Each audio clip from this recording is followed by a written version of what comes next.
ठीक है। तो स्केलर एंड वेक्टर, अब स्केलर एंड वेक्टर में फटाफट मैं आपको बताता हूँ कि क्या क्या अपना हुआ था। ठीक है। तो स्केलर वेक्टर में सबसे इंपॉर्टेंट कोई भी क्वेश्चन होगा, कोई भी क्वेश्चन आप ले लो, ठीक है, वो सिर्फ तीन मेथड से किया जाता है।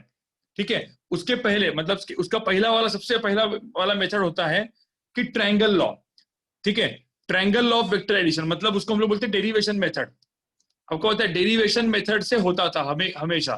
तो डेरिवेशन मेथड पहली मेथड होती थी। सेकंड होती थी फॉर्मूला मेथड, मतलब आप डायरेक्टली फॉर्मूला लगाओ आपका आंसर आ गया। ठीक है। और कुछ नहीं हुआ तो अपने को पता है कंपोनेंट्स मेथड। कंपोनेंट मतलब क्या, आई cap j cap k cap method. तो आई cap j cap and k cap method मतलब कंपोनेंट मेथड। इसको हम लोग बोलते हैं कंपोनेंट मेथड। तो कोई भी क्वेश्चन नॉर्मली, ठीक है, मतलब ये क्वेश्चन कौन सा है, वेक्टर एडिशन वेक्टर सब्ट्रैक्शन, मतलब कोई भी वेक्टर को मुझे ऐड करना है या वेक्टर को मुझे सब्ट्रैक्ट करना है, मतलब वेक्टर्स के साथ एडिशन सब्ट्रैक्शन करना है। तो वेक्टर्स का एडिशन सब्ट्रैक्शन इन तीन मेथड से होता है। ठीक है। एडिशन और सब्ट्रैक्शन ये अपन ने, मैंने आपको बोला था, राइट। देखो डॉट एंड क्रॉस तो पूरा अलग चीज है, वो अलग डोमेन में जाता है। पहले अपन इसके इसके ऊपर बात करते हैं, इसके ऊपर की क्वेश्चन सॉल्व करते हैं अपने शीट से। ठीक है। तो मैं इसका छोटा सा एक पहले थोड़ा सा आपको मैं रिवीजन दे देता हूं कि वेक्टर एडिशन के दो या तीन लॉ, दो से तीन लॉज होते हैं। कौन से होते हैं, triangle law of vector addition, parallelogram law of vector addition, polygon law of vector addition. ठीक है। और पहले triangle law of vector addition क्या होता है, ठीक है, triangle law and parallelogram law दोनों साथ में मिलके चलते हैं। मतलब जैसे मैंने एक वेक्टर ले लिया ए वेक्टर जिसका मैग्नीट्यूड ए है, मैंने एक वेक्टर दे दिया बी वेक्टर जिसका मैग्नीट्यूड बी है। ठीक है। और इन दोनों के अंदर का एंगल थीटा होगा। तो बेसिकली आपको पता है कि रिजल्टेंट वेक्टर, देखो इन दोनों का टेल कनेक्टेड है, उसको हम लोग बोलते हैं इन चीजों को हम लोग बोलते हैं कॉन्करेंट वेक्टर्स। तो कॉन्करेंट वेक्टर्स होता है जो रिजल्टेंट वेक्टर होता है। देखो रिजल्टेंट वेक्टर को ड्रॉ करने के लिए इस बी को मुझे कहां पे लेके आना पड़ेगा, पहले इधर लेके आना पड़ेगा। ठीक है। तो मैं बी को ऐसे लेके आऊंगा, ये बी को मैं ड्रॉ करता हूं, और फिर ये हो गया मेरा रिजल्टेंट वेक्टर। ठीक है। ये हो गया मेरा resultant vector. Resultant vector angle बनाएगा अल्फा और इसका मैग्नीट्यूड होगा आर। तो अब अपने अपने को पता है एक जो मेथड होती है जिसमें फॉर्मूला होता था, फॉर्मूला मेथड के हिसाब से रिजल्टेंट का मैग्नीट्यूड हो जाता है अंडर रूट ऑफ क्या, ए स्क्वायर, आप बोलो मत, A square plus B square plus 2ab cos theta. ये होता है रिजल्टेंट का मैग्नीट्यूड। और जो tan अल्फा होता है, जो एंगल अल्फा बनाता है, वो होता है बी साइन थीटा अपॉन ए प्लस बी कॉस थीटा। अब ये था फॉर्मूला, मतलब ये डायरेक्टली अपन फॉर्मूला से ऐसे कर सकते हैं, मतलब फॉर्मूला से हो सकता था।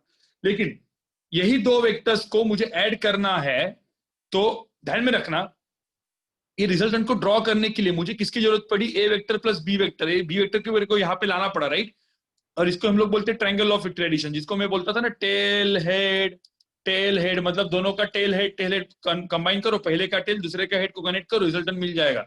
इसको हम लोग बोलते थे रिजल्टेंट वेक्टर कैसे ड्रॉ करना होता है, राइट। अब ये मैंने रिजल्टेंट वेक्टर ड्रॉ किया, अब मुझे करना है डेरिवेशन मेथड से, यही आंसर, ये फॉर्मूला था। अब डेरिवेशन से करना है तो मुझे क्या करना पड़ेगा, ये ऐसा करके इधर करना पड़ेगा, ये ऐसा करके इधर करना पड़ेगा, ये ऐसा बनाना पड़ेगा, ये एंगल थीटा है, ये भी एंगल थीटा होगा। अब इसकी लेंथ बी है तो इसकी लेंथ बाजू वाली, है ना, कोई भी राइट एंगल ट्रायंगल में बाजू वाला बी कॉस थीटा होता है, सामने वाला बी साइन थीटा होता है। तो तुम लोग को पता है इसकी पूरी की पूरी लेंथ मिल गई मुझे ए प्लस बी कॉस थीटा, और ये लेंथ मिल गई मुझे बी साइन थीटा, और रिजल्टेंट फिर पाइथागोरस लगाओ। मैंने बोला था पाइथागोरस थ्योरम काम का होता है इसमें, राइट। और थोड़ा सा अपना trigonometry sine theta cos theta वाला, वो तो तुमको याद होगा ही, राइट। इससे आप सॉल्व करोगे रिजल्टेंट वेक्टर का मैग्नीट्यूड आपको मिल जाएगा। कोई दिक्कत है? तो ये जो चीज है, ये पूरी की पूरी जो चीज है, ये इंपॉर्टेंट है, मतलब ये मेथड और ये मेथड एक बोल। अब इसका एक छोटा सा पहले क्वेश्चन फटाफट सॉल्व करो, जस्ट एक छोटा सा आपका रिवीजन के लिए। ये एग्जांपल आप फटाफट सॉल्व करोगे एंड चैट पे आंसर लिखोगे। मुझे दोनों मेथड से इसका आंसर चाहिए, दोनों मेथड से, ठीक है। और फिर मैं एक स्क्रीनशॉट लेने के लिए आपको दूंगा, मैं स्क्रीनशॉट लेने के लिए दूंगा, आप टेंशन मत लो, ठीक है। पहले एग्जांपल 1 है, फटाफट मुझे ये एग्जांपल कर लो। चलो दो एग्जांपल कर लो, मैं दो एग्जांपल दे रहा हूं। एक एग्जांपल ये है, इसका लेंथ है 8, इसका लेंथ है 4, और ये जो एंगल है, ये एंगल मैंने दिया है 60 डिग्री। एग्जांपल 2, ठीक है, ये मेरा वेक्टर ए है, ये मेरा वेक्टर बी है, ठीक है। मुझे दोनों मेथड से चाहिए। एग्जांपल 2 देखो, ये एक वेक्टर है और ये एक वेक्टर है, ठीक है। इसका लेंथ है 4, इसका लेंथ है 6, और इन दोनों के अंदर का एंगल है 120 डिग्री। ठीक है, फटाफट मुझे बताओ vector A and vector B का मैग्नीट्यूड कितना होगा, ए प्लस बी, मतलब मुझे क्या चाहिए, resultant vector which is A vector plus B vector. आपके पास एग्जैक्टली गिन के 3 मिनट है सॉल्व करने के लिए क्वेश्चन को, 3 मिनट में क्वेश्चन दोनों मेथड से हो जाना चाहिए, इतना आपका फास्ट होना चाहिए, फटाफट करो। 228 को मैं इसका आंसर बताऊंगा, चैट पे आंसर लिखना है आपको।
सर फॉर्मूला से भी करना है ना? यस, फॉर्मूला से भी करना है, फॉर्मूला से भी करना है। तुम पहले करो फटाफट यार, इधर टाइम मत गवाओ।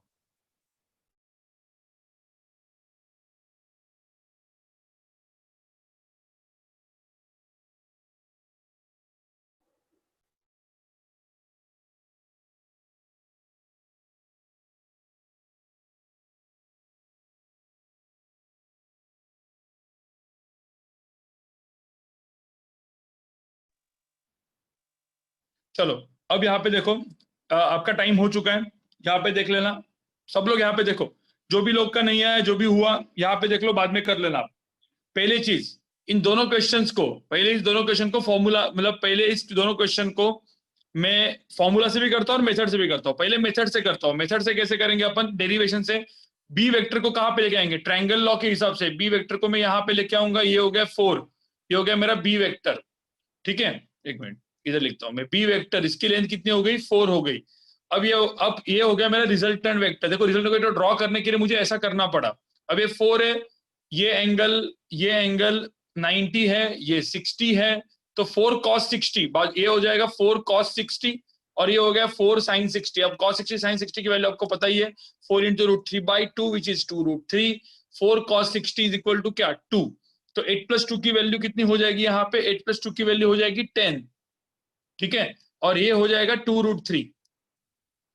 तो अब मुझे बताओ टोटल रिजल्टेंट जो होगा, रिजल्टेंट का जो मैग्नीट्यूड हो जाएगा वो क्या आ जाएगा, √ क्या, 10² प्लस 2√3 का स्क्वायर। तो इसमें √ क्या आ जाएगा, 112। तो √ 112 आ जाएगा। किसी ने बोला सर ये अल्फा, tan अल्फा की वैल्यू कितनी है, तो यहाँ पे जो tan अल्फा की वैल्यू हो जाएगी वो हो जाएगी opposite side which is 2√3/10 which is √3/5। तो tan अल्फा भी मिल गया मुझे, ठीक है। तो ये था मेरा एग्जांपल 1। अब एग्जांपल 2 करना है। एग्जांपल 2 में क्या करना पड़ेगा मुझे बताओ, ये बी वेक्टर है, ये ए वेक्टर है, तो बी वेक्टर को पहले मैं लेके आऊंगा यहाँ पे, ए वेक्टर किस में रखूंगा, क्योंकि मुझे क्या करना पड़ता है, ट्रायंगल लॉ। तो मैंने पहले बी वेक्टर को शिफ्ट किया, यहाँ पे रख दिया, इसका मैग्नीट्यूड कितना है 6। ये हो गया टेल हेड। तो रिजल्टेंट क्या हो गया, यहाँ पे जो रिजल्टेंट आया वो कुछ इस तरीके से आया, तो ये हो गया मेरा रिजल्टेंट वेक्टर। अब बेसिकली क्या करना पड़ेगा, इसका मैग्नीट्यूड फाइंड आउट करने के लिए मुझे यहाँ से एक परपेंडिकुलर ड्रॉप करना पड़ेगा। देखो मैंने यहाँ पे परपेंडिकुलर ड्रॉप किया, सिंपल, क्योंकि मुझे ना पाइथागोरस थ्योरम लगाना, राइट एंगल ट्रायंगल बनना चाहिए। तो अब यहाँ पे देखो राइट एंगल ट्रायंगल बन गया। अब ये एंगल 120 है, तो ये एंगल कितना हो जाएगा 60। तो ये 6 है, तो ये बाजू वाला क्या हो जाएगा, बाजू वाला एंगल कितना, बाजू वाला कितना होता है 6 cos 60 which is equal to 3 and 6 sin 60। 6 sin 60 कितना होता है, ये जो चीज है ये लेंथ हो जाएगी 6 sin 60 which is equal to 6 into √3/2 which is 3√3। तो ये 3√3। अब 4 में से 3 गया, बचा कितना यहाँ पे, ये कितना लेंथ बचा 1, और ये लेंथ कितना बचा 3√3। बस, तो रिजल्टेंट का स्क्वायर कितना हुआ, r का अंदर रूट क्या आ गया 1 स्क्वायर प्लस 3√3 का स्क्वायर। तो इसका आंसर आ गया 1 प्लस 3√3 का स्क्वायर इज 27, तो √28। कोई दिक्कत है क्या मुझे बताओ इसमें, ठीक है। और किसी ने बोला ये अल्फा tan अल्फा की वैल्यू कितनी है, दिक्कत होनी भी नहीं चाहिए क्योंकि सब कुछ पढ़ा हुआ था अपना, तो काइनेमैटिक्स हो चुका है, न्यूटन लॉज ऑफ मोशन हो चुका है, फ्रिक्शन हो चुका है, तो भाई ये तो आना ही चाहिए तुमको, ठीक है। तो ये tan अल्फा की वैल्यू हो जाएगी मतलब 3√3, ठीक है। तो ये हो जाएगा मेरा tan अल्फा। अब ये जो दोनों क्वेश्चंस मैंने किया, ये किससे किया मैंने, दोनों मेथड किससे किया मैंने, मेथड से किया, डेरिवेशन से किया। इसको हम लोग बोलते हैं डेरिवेशन मेथड। जो मैंने बोला था कि जेई में डेरिवेशन से आपको करने पड़ेंगे, ठीक है। फॉर्मूला से करना है तो फॉर्मूला तो अपन पढ़ते ही है, फॉर्मूला का वैल्यू क्या √a² + b², मतलब कितना आएगा, a की वैल्यू कितनी है यहाँ पे 8 देखो ना मैं जो ये कर रहा हूँ 8² + 4² + 2 × 8 × 4 × cos 60, समझ में। तो cos 60 की वैल्यू यहाँ पे हो जाएगी हाफ, तो यहाँ पे हाफ कर लो, तो ये 2 और 2 कैंसिल हो गया, तो आंसर क्या आ गया यहाँ पे 64 + 16 + 32। आंसर कितना हुआ यहाँ पे देखो, इसको अपन आप लोग पूरा का पूरा ये करेंगे तो √ आंसर कितना आना चाहिए 112 आना चाहिए। खत्म बात। तो ये हो गया मेरा फॉर्मूला मेथड। इधर क्या हो जाएगा, इधर मैग्नीट्यूड ऑफ r क्या हो जाएगा इस केस में, √ क्या 6² + 4² a² + b² + 2 × 4 × 6 × cos 120। मुझे तो cos 120 कितना होता है -हाफ, राइट गाइस। तो cos 120 जो होता है -हाफ।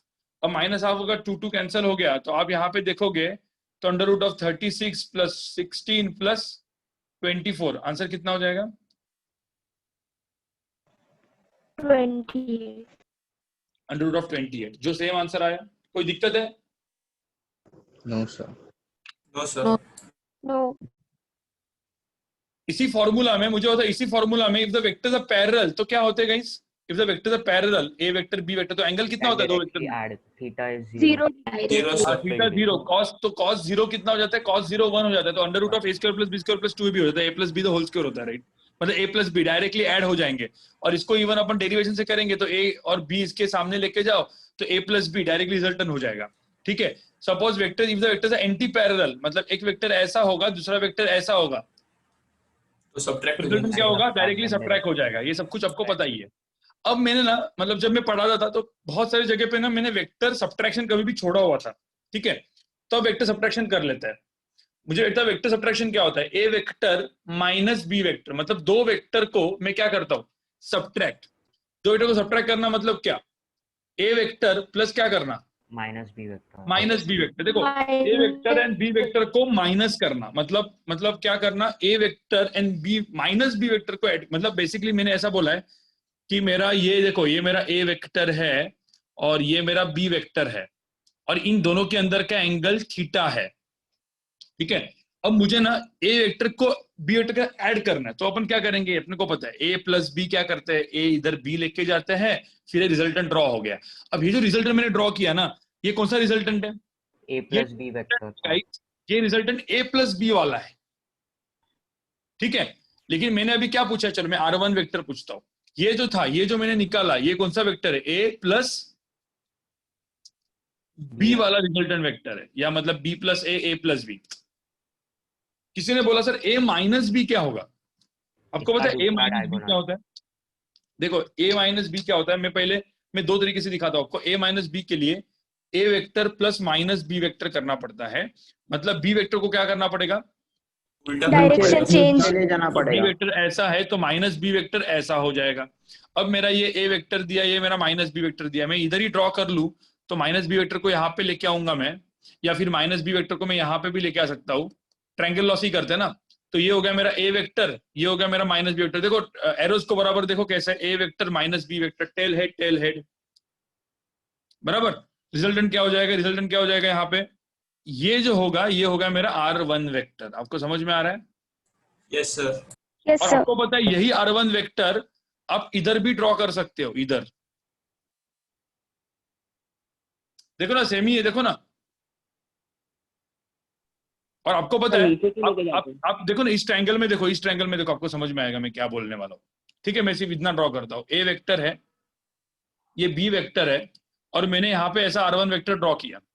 ठीक है, अब कोई बोल पाएगा यहाँ पे ट्रायंगल लॉ कहाँ से आएगा? Triangle law a minus B vector का है ये। हाँ, लेकिन कैसे आएगा? देखो ना, ये है टेल, ये है हेड, टेल हेड को फॉलो करते रहना है अपने को। आपको पता है इस वेक्टर में ये इन दोनों का एडिशन क्या हो जाएगा? a vector. Yes, please sir। समझ में आ रहा Yes sir।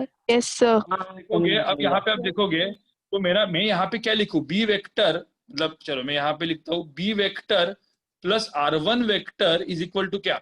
a vector. A vector. a vector. So इस केस में what is r1 vector? a vector minus B vector. Minus b। भाई मतलब आपको समझ में आ रहा है ना? तो बेसिकली कोई भी ट्रायंगल मैंने दिया, मैंने एक ट्रायंगल, एक ऐसा ट्रायंगल बना दिया। सुनो यहाँ पे, मैंने एक ट्रायंगल बना दिया, तो ट्रायंगल का ये जो साइड होता है ना, ये साइड निकालने का तरीका क्या होता है? वेक्टर सब्ट्रैक्शन ना। यस। Yes sir. तो मतलब कभी भी एक चीज दिमाग में रखो, कभी भी एक चीज दिमाग में रखो कि कोई भी यहाँ पे देखो, ये a वेक्टर है, ये मेरा b वेक्टर है। ठीक है, तो इस केस में और एंगल थीटा है, तो आपको पता है a वेक्टर b वेक्टर, इसका जो पैराग्राम बनता है, जो इसका मैं पैराग्राम लॉ बना दूं, ठीक है, पैराग्राम लॉ बना दूं तो ये मेरा a वेक्टर हो जाएगा, ये मेरा b वेक्टर हो जाएगा, मतलब ये मेरा पैराग्राम बन जाएगा। इसमें ये जो डायगोनल होता है, ये कौन सा डायगोनल होता है? a vector plus b vector. a Resultant, plus b sir। वाला डायगोनल होता है, और तुमने ये वाला छोटा वाला डायगोनल जो लिया वो कौन सा होता है? a vector A vector minus B vector. Vector minus B vector होता है, ध्यान में रखना। So there are basically two diagonals of the parallelogram, एक a प्लस बी होता है और एक छोटा a माइनस बी होता है। और आपको पता है इस केस में जो रिजल्टेंट वेक्टर का मैग्नीट्यूड का फॉर्मूला क्या होता है? किसी को पता है रिजल्टेंट वेक्टर का मैग्नीट्यूड का फॉर्मूला क्या होता है? अंडर रूट ऑफ क्या होता है? a square plus b square minus 2ab cos theta। B square, angle theta, A and B के अंदर का एंगल कितना है? इस केस में ए एंड बी के अंदर का एंगल कितना है? थीटा है। तो A square plus B square minus 2ab क्या हो जाएगा यहाँ पे? cos theta. cos थीटा, ध्यान में रखना। और रिजल्टेंट वेक्टर का मैग्नीट्यूड कितना होता है? r वेक्टर का, जो a प्लस बी था, अंडर रूट ऑफ क्या? a square plus b square plus 2ab। Plus 2ab cos theta. AB cos theta. आपको समझ में आ रहा है? ये चीज दिमाग में रखना है। देखो ये रिजल्टेंट Yes, वेक्टर हो sir। गया, ये मेरा r1 वेक्टर हो गया। किसी को हाँ, चाहिए तो sir। स्क्रीनशॉट निकाल के रखो, इसका स्क्रीनशॉट निकाल के रखो। मैं आपको आई cap j cap k cap तक पढ़ाऊंगा, dot product and cross product नहीं। उसके बाद अपन कुछ क्वेश्चन सॉल्व करेंगे अपने शीट से, ठीक है?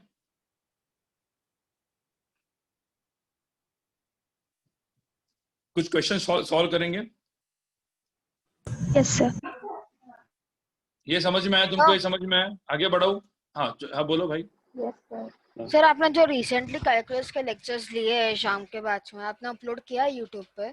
नहीं, वो नहीं अपलोड किया। वो अरे कैलकुलस पहले ही पढ़ाया हुआ है ना, वापस कहाँ पे अपलोड करूंगा? नहीं सर, मतलब मेरे को वो थोड़ा कच्चा पक्का है ना कैलकुलस मेरा, तो मेरे को थोड़ा स्ट्रॉन्ग करना है इसीलिए। हाँ, मेरा कैलकुलेशन calculus कच्चा बराबर पक्का है। नहीं है, थोड़ा मेरे को स्ट्रॉन्ग करना है कैलकुलस इसीलिए। हाँ तो वापस देख लो, वीडियो देख लो ना, सब ऑलरेडी रिकॉर्डिंग्स है ना, भेजे हुए तुम ग्रुप में, मिल जाएगा तुमको। Okay sir, thank you. ठीक है, मैं अनम्यूट करता हूँ यहाँ पे, पहले देख लो। ये अभी इसका स्क्रीनशॉट ले लिया आपने? Yes sir. ठीक है, उसके दिमाग में, इसको दिमाग में रख दो। ठीक है, अब सिंपल एक लास्ट का उसका जो होता है उसको हम लोग बोलते हैं polygon law of vectorisation. Now what is polygon law? Polygon law मतलब क्या होता है? If you want to add more than 2 vectors, जैसे मुझे करना है a plus B plus C plus D या a plus B plus C. देखो, if I want to add more than 2 vectors, वो वेक्टर का नाम देखो, मेथड तो सेम है, टेल हेड करते जाओ। तो ट्रायंगल लॉ इज सबका बेसिक है, लेकिन 3-4 वेक्टर्स को ऐड करने का जो तरीका होता है, जैसे मैंने बोला, देखो जैसे मैंने यहाँ पे बोला, देखो यहाँ पे मैं वेक्टर्स को ऐड कर रहा हूँ, ये ए वेक्टर है, ये बी वेक्टर है, ये सी वेक्टर है, और मैंने बोला कि ये डी वेक्टर है। देखो अभी मेरे यहाँ पे A plus B plus C plus D करना है। सुनो, ये A plus B plus C plus D करना है और मुझे डेरिवेशन मेथड से जाना है, डेरिवेशन से। तो मुझे क्या करना पड़ेगा? इस बी को मुझे पहले क्या करना पड़ेगा? इस बी को कहाँ पे लेके आना पड़ेगा? इधर। Yes sir. तो कहाँ पे लेके आना पड़ेगा? लेके आता हूँ, सी को इधर लेके आता हूँ, ये हो गया मेरा सी वेक्टर। फिर इस डी को यहाँ पे लेके आना पड़ेगा, ये क्या हो गया मेरा? D vector. तो A plus B plus C plus D हो गया, और ये जो पहले का टेल दूसरे का हेड, ये जो मैं कनेक्ट करूंगा तो ये क्या बन जाएगा मेरा? Resultant vector. और ये जो बन जाएगा, ये बन जाएगा मेरा पॉलीगॉन। ठीक है, तो अब ये पॉलीगॉन हो गया। अब मुझे होता है ये डेरिवेशन मेथड से ये डिफिकल्ट हो गया। देखो ना यहाँ पे डेरिवेशन Yes, मेथड से भी ये डिफिकल्ट हो गया। अब फॉर्मूला तो इसका कोई है ही नहीं। फॉर्मूला करने के लिए क्या करना पड़ेगा मुझे होता है? 3 बार ट्रायंगल लॉ लगाना पड़ेगा। पहले ये ट्रायंगल लॉ लगाओ, ए प्लस बी समथिंग कुछ जैसे ई, फिर ई प्लस सी इज मतलब सब कुछ एफ प्लस डी आर। तो 3 बार एक तो ट्रायंगल लगाना पड़ेगा। फॉर्मूला से भी नहीं जमेगा, डेरिवेशन से भी नहीं जमेगा। इसीलिए अपन आगे फाइनली कौन सा मेथड? Component method. ठीक है, तो कंपोनेंट मेथड मतलब क्या? आई cap, j cap, k cap, unit vector वगैरह सब कुछ। तो इसीलिए अपने को यूनिट वेक्टर डिफाइन करना पड़ेगा। एक मिनट, कोई कुछ लोग का एक मिनट रुको जरा, लोग का हैंड रेज्ड है भाई। अभी तुम लोग ने हैंड मतलब तुम लोग सपोज ये भी चले गए, क्योंकि म्यूट अनम्यूट का ऑप्शन आप मांग रहे हो, लेकिन ठीक है, तुम लोग सपोज ऑफलाइन भी चले गए तो कोई अभी दिक्कत नहीं है। ठीक है, क्योंकि रिवीजन है तो देख लेना एक बार। ठीक है, हाँ। अब आई cap j cap k cap method क्या होता है मैं आपको बताऊं। आई cap j cap k cap method में एकदम सिंपल सी बात है। अपन ने एक वेक्टर बनाया, उसको नाम दिया अपन ने यूनिट वेक्टर। यूनिट वेक्टर आप याद करोगे तो यूनिट वेक्टर बेसिकली क्या था? कोई भी एक वेक्टर है, ए वेक्टर, जिसका मैग्नीट्यूड है मॉड ए। ठीक है, तो अपन क्या करते हैं? यूनिट वेक्टर मतलब होता है जिसका मैग्नीट्यूड क्या होता है? यूनिट, मतलब 1 यूनिट होता है। तो इसके डायरेक्शन में मैंने एक वेक्टर निकाला जिसको मैंने बोला ए कैप, और इसका यूनिट क्या लिया मैंने? 1। इसका मैग्नीट्यूड कितना लिया मैंने? 1। तो ए कैप की वैल्यू यहाँ पे हो गई ए वेक्टर डिवाइड बाय क्या? मॉड ए। मतलब पूरे वेक्टर को उसके मॉड से क्या कर दो? डिवाइड कर दो, तो मुझे क्या मिल जाएगा? A cap. Is my unit vector. So how to find unit vector, समझ में आ रहा है आपको? कोई भी वेक्टर को उसके मैग्नीट्यूड से क्या कर लो? डिवाइड। हाँ, तो ये जो चीज है ना, ये बहुत ही इंपॉर्टेंट है। Vector divide bye its own magnitude gives me my unit vector. ठीक है, अब यहाँ पे देखो यूनिट, और ध्यान में रखना यूनिट वेक्टर का मैग्नीट्यूड हमेशा कितना होगा? 1। और यूनिट का बहुत अच्छा काम है भाई, यूनिट वेक्टर का बहुत अच्छा काम है। यूनिट वेक्टर का काम क्या होता है पता है? जैसे मैंने 3 यूनिट वेक्टर डिफाइन किए थे, i cap, j cap and k cap. I cap जो था ये अलोंग क्या था? X axis. J cap along Y axis, cap along z axis. ये यूनिट वेक्टर डिफाइन किया, जैसे एक्स वाई जेड डिफाइन है, वैसे i cap, j cap, k cap भी डिफाइंड है। इससे मुझे क्या पता चला कि कोई एक वेक्टर होगा। ठीक है, आज थोड़ा सा मैं 3 डायमेंशन वेक्टर के बारे में भी बोलूंगा। ठीक है, एक्स एक्सिस, वाई एक्सिस, क्योंकि अपन ने बहुत सारा पढ़ लिया, तो अभी मैं 3 डायमेंशन बोल सकता हूँ, थोड़ा सा इमेजिनेशन आपसे करवा सकता हूँ। अब यहाँ पे मुझे बताओ, मैंने एक ए वेक्टर दे दिया जिसका मैग्नीट्यूड है let's say 5।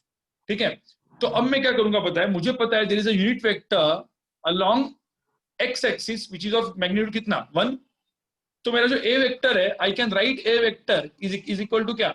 5 times I cap. Write any vector A vector in terms of unit vector. तो मेरा ए वेक्टर हो गया 5 टाइम्स आई कैप। सिमिलरली मुझे पता है there is a unit vector which is J cap which is along what? Y axis. अब मैंने एक वेक्टर ऐसा डिफाइन किया, देखो यहाँ पे बी वेक्टर, जो कि उल्टा है यहाँ पे 4। तो मुझे बी वेक्टर को क्या लिखूंगा मैं यहाँ पे? -4 आपको पता है राइट? तो ये सब कुछ पता है। और सी वेक्टर जो कि बेसिकली अलोंग जेड एक्सिस है, मैंने ऐसे यहाँ पे जेड एक्सिस बना, मतलब X axis, Y axis, Z axis. अब जेड एक्सिस में मैंने सपोज के कैप बना दिया और एक वेक्टर है कि जो अलोंग इस एक्सिस में है, जो सी वेक्टर है और इसका मैग्नीट्यूड 8 है, तो सी वेक्टर क्या हो जाएगा 8 के कैप। 8 K cap, sir. मुझे पता है I can right vectors in terms of I cap, j cap, k cap, ठीक है। अब लेकिन अब ये तो होने के बाद, but if the vectors are in between, जैसे सपोज एक्स एक्सिस है, वाई एक्सिस है, now if the vector is in between, ठीक है, ध्यान में रखना पैराग्राम लॉ। और देखो फिजिक्स में अपने को अभी तक तुमने देखा होगा सब जगह पे न्यूटन लॉज ऑफ मोशन में सारे फोर्सेस अपन सेंटर से ड्रॉ करते हैं, सेंटर ऑफ मास से, राइट। तो Yes, sir. फिजिक्स में पैराग्राम लॉ यूज करें। कहीं भी ट्रायंगल लॉ देखा था क्या अपन ने? अभी No, sir. ट्रायंगल लॉ देखा नहीं था, लेकिन उसका बेसिक क्या था, बेस क्या था? अपन वो cos थीटा sin थीटा करते थे, उसका बेस क्या था? ट्रायंगल। जैसे मैंने सपोज एक ए वेक्टर दिया था और ए वेक्टर का मैग्नीट्यूड 12 था, इसके एंगल 60 था। आपको पता है आप डायरेक्टली 12 के दो कंपोनेंट लिखते थे, कौन सा? ये कंपोनेंट होता है 12 cos 60 और 12 sin 60. 60 और ये वाला कंपोनेंट होता है 12 Sin 60. Sin 60. और वो इतना अपन ग्रेविटी बीवीटी के केस में किए, mg cos theta, mg sin theta, इतना किया हुआ है। लेकिन आपको पता है ये दोनों वेक्टर, मतलब मैंने सपोज इसको मैंने ए एक्स वेक्टर बोला, इसको मैंने ए वाई वेक्टर बोला, तो मेरा ए वेक्टर बना किससे है? ए Ax plus Ay. से। तो तुम लोग को पता है ये vector A vector, A X vector A Y vector से बना हुआ है। बट ये दोनों वेक्टर्स को, इसको हम लोग कंपोनेंट बोलते हैं, लेकिन एक्चुअल में इसको हम कैसे लिखते थे? ए एक्स वेक्टर प्लस ए वाई वेक्टर। भाई होता तो ट्रायंगल लॉ से ही ना, टेल हेड टेल हेड, लेकिन Yes, ए sir. वाई यहाँ पे लिखते नहीं थे। अपन ए वाई को कहाँ पे लिखेंगे? सीधा इसमें, क्योंकि पैराग्राम लॉ भी सेम ही होता है, ठीक है। और आपको पता है कि ये निकालने के लिए कैसे निकालते थे? ए वेक्टर से अपन यहाँ पे क्या निकालते थे? ऐसे क्या निकालते थे? Perpendicular Yes, sir. Projection ना sir. करते थे। यहाँ से मैं ऐसे ड्रॉप परपेंडिकुलर करता था, तो मतलब वो परपेंडिकुलर ड्रॉप करने वाले मेथड को हम लोग बोलते थे प्रोजेक्शन और रिजोल्यूशन। इसको हम लोग बोलते थे प्रोजेक्शन और रिजोल्यूशन। तो मतलब वेक्टर ए को रिजोल्व किया along X axis, I will get X component, vector A को रिजोल्व किया along Y axis, I will get Y component. So this method is called projection और रिजोल्यूशन, ध्यान में रखना। अच्छे से याद है? Yes, sir. ठीक है। Yes, sir. और फिर अपन क्या लिखते थे? फिर ए वेक्टर को अपन लिखते थे 12 cos 60। 12 cos 60 मतलब क्या? 6. 12 cos 60 मतलब 6 और 12 sin 60 मतलब 6 रूट 3. तो में अपन लिखते थे इसको, ए वेक्टर को लिखा जाता था 6 i cap plus 6 root 3 J cap. ये कैप। तो ए वेक्टर को 6 i cap plus 6 j cap लिखते थे अपन, अपना काम होता था, राइट। तो कोई भी वेक्टर, मतलब जैसे कि सपोज ए वेक्टर होगा, तो अभी सब तुमको सबको पता ही है, मैं जस्ट वो कर रहा हूँ। बी वेक्टर ये 8 है। देखो कुछ कुछ लोग का थोड़ा सा भी अभी कंफ्यूजन होगा ना, सब दूर हो जाएगा आपका। एंगल ये 8 है, एंगल 30 है, यही एक्चुअली ब्यूटी होती है पूरी की पूरी रिवीजन की। अब आप सोचो कि पूरा का पूरा फिजिक्स रिवीजन करता हूं मैं 12th में, ठीक है, तब तक आपका दिमाग और बढ़ता है, और जब रिवीजन होता है ना तो और हर एक चीज अच्छी चमकती है, ठीक है। अब ये 8 है, तो बाजू वाला कंपोनेंट क्या हो जाएगा? 8 cos 30। ये वाला कंपोनेंट क्या हो जाएगा? 8 sin 30. sin 30, क्योंकि ये कंपोनेंट होते हैं, एक्स कंपोनेंट वाई कंपोनेंट। अब एक 8 cos 30 अलोंग निगेटिव है, तो इसको हम लोग क्या लिखेंगे? ये सपोज 4 रूट 3 हो गया, इसकी वैल्यू 4 हो गई, तो मैं बी वेक्टर को यहाँ पे क्या लिखूंगा? Minus 4 root 3 I cap. minus 4 J cap. Minus 4 J cap. देखो ना, दोनों भाई negative along X axis and Y axis में, समझ में आए? तो गाइस ये चीज समझ में आना, ये होता है वेक्टर को अपन कंपोनेंट से करना। अब होता क्या पता है, इसको हम लोग बोलते हैं कंपोनेंट। लेकिन मैंने एक चीज बताई थी कि इस जैसे क्वेश्चन को सॉल्व करने के लिए मुझे किसकी जरूरत पड़ती है? मुझे किसकी जरूरत पड़ती है? कंपोनेंट मेथड की। कंपोनेंट मेथड मतलब देखो क्या होती है कंपोनेंट मेथड। कंपोनेंट मेथड होती है जिसकी मैंने एक, देखो यहाँ पे, अब मैं इसके बाद अपन डायरेक्टली शीट खोलेंगे, ठीक है। यहाँ पे मैंने ए वेक्टर दिया, यहाँ पे मैंने बी वेक्टर दिया, ठीक है, यहाँ पे मैंने ये सी वेक्टर दिया। अब ए वेक्टर का मैग्नीट्यूड 10 है, बी वेक्टर का मैग्नीट्यूड सपोज 8 है, और इसका मैग्नीट्यूड 8 है, और लेट्स से ये एंगल जो है ये मैंने लिखा है यहाँ पे 30 डिग्री, ठीक है। अब मैंने ऐसा कुछ किया हुआ है, चलो एक काम करते हैं, ये नहीं करते। ये ए वेक्टर है, ये बी वेक्टर है, इसका मैग्नीट्यूड 4 है, इसका मैग्नीट्यूड 4 है, और यहाँ पे एग्जैक्टली यहाँ पे बीच में एक वेक्टर है सी वेक्टर, जिसका मैग्नीट्यूड 45 डिग्री, जिसका एंगल 45 डिग्री है, और इसका मैग्नीट्यूड लिया है मैंने सपोज 8। बोला है A vector plus B vector plus C vector की वैल्यू कितनी होगी, रिजल्टेंट कितना होगा, ऐसा कुछ चाहिए अपने को, ठीक है। तो अब मुझे बताओ इस वेक्टर को सॉल्व करने के कितने मेथड्स हैं? किस किस मेथड से आप कर सकते हो? अलजेब्रा वाला आई देखो कैप आपको पता है, देखो जैसे सब पॉलीगॉन लॉ आ गया ना, तो आपके दिमाग में पहले क्या आ जाएगा? आपके दिमाग में पहले क्या आ जाएगा? Component. Component. कंपोनेंट। Component आप method. क्या बोलोगे? कंपोनेंट। लेकिन मैंने क्वेश्चन जानबूझ के इसीलिए दिया है, आपको पता है ये ट्रायंगल एंड पैरेलल इन दोनों से करना है, जिससे और फास्ट होगा। क्यों, मैं आपको बात, ठीक है, ये जानबूझ के इसके लिए दिया है कि देखो हमेशा अपन एक चीज दिमाग में लेके चलते हैं, लेकिन ना पूरा का पूरा चीज दिमाग में रखो। कभी ट्रायंगल भी दिमाग में रखो, पैराग्राम भी दिमाग में रखो, मतलब डेरिवेशन फॉर्मूला भी दिमाग में रखो, इवन ये वाला कंपोनेंट मेथड भी दिमाग में। अब कंपोनेंट मेथड से करोगे तो ए वेक्टर को क्या लिखोगे आप? क्या लिखेंगे? 4i cap. 4i cap. B vector को क्या लिखेंगे? 4j cap. 4j 4j cap. cap. सी वेक्टर को क्या लिखेंगे आप? 4 root 4 root 2 i cap और 4 मुझे root बताओ 2 j cap. 8 cos 45, 8 क्या? Sin 45. 45, 8 का sin 45, 8 cos Sin 45, 45. 8 4 into root 8 हाँ 8 by root 2 हाँ। मतलब कितना? 4 root 2 4 sir. root 2 i cap और प्लस क्या? 4 root 2। 4 root 2 j cap. भाई ये समझ में आया तुमको सी को क्यों लिखा मैंने ये चीज? भाई जो लोग मतलब कुछ नया नहीं समझ में आया, देख लो यहाँ पे 8a c वेक्टर है, ये एंगल 45 डिग्री है, तो मैंने 8 को क्या लिख दिया? ये 8 cos 45 लिखा। ये 8 को क्या लिखा मैंने? sin Sin 45। 45. तो 8 cos 45 की वैल्यू होगी 8 by root 2 which is 4 root 2, और ये भी 4 root 2 हो गई, तो 4 root 2 i cap 4 root 2 j cap.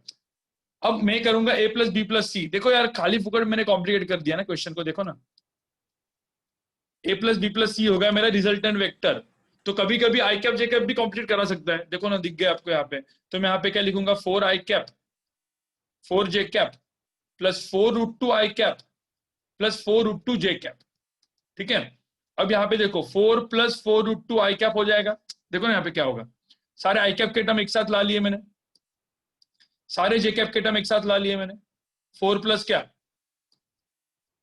4 4 root 2. root 2. j cap. अब क्या करेगा बताओ? अब क्या करोगे? रिजल्टेंट वेक्टर, इसका 4 मैग्नीट्यूड कॉमन आएगा. क्या होता है? मैग्नीट्यूड।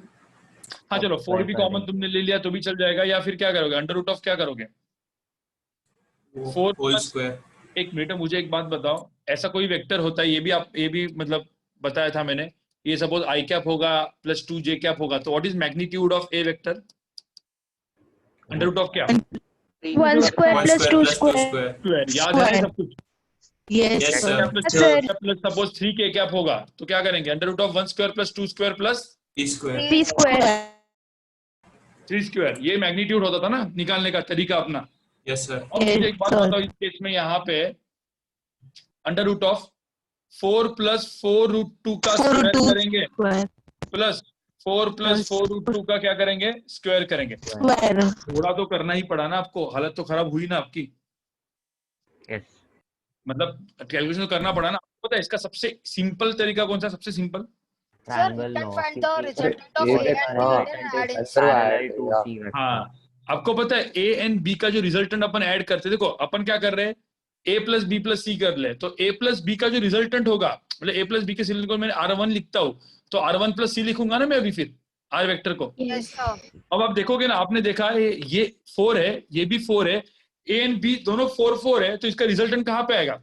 देखो ट्रायंगल लॉ से 45 डिग्री।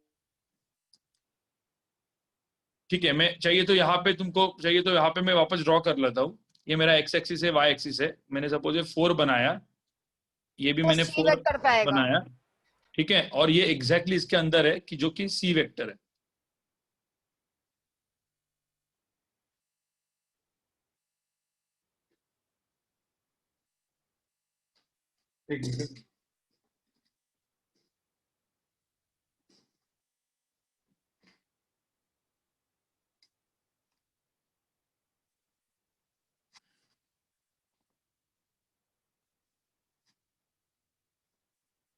ठीक है,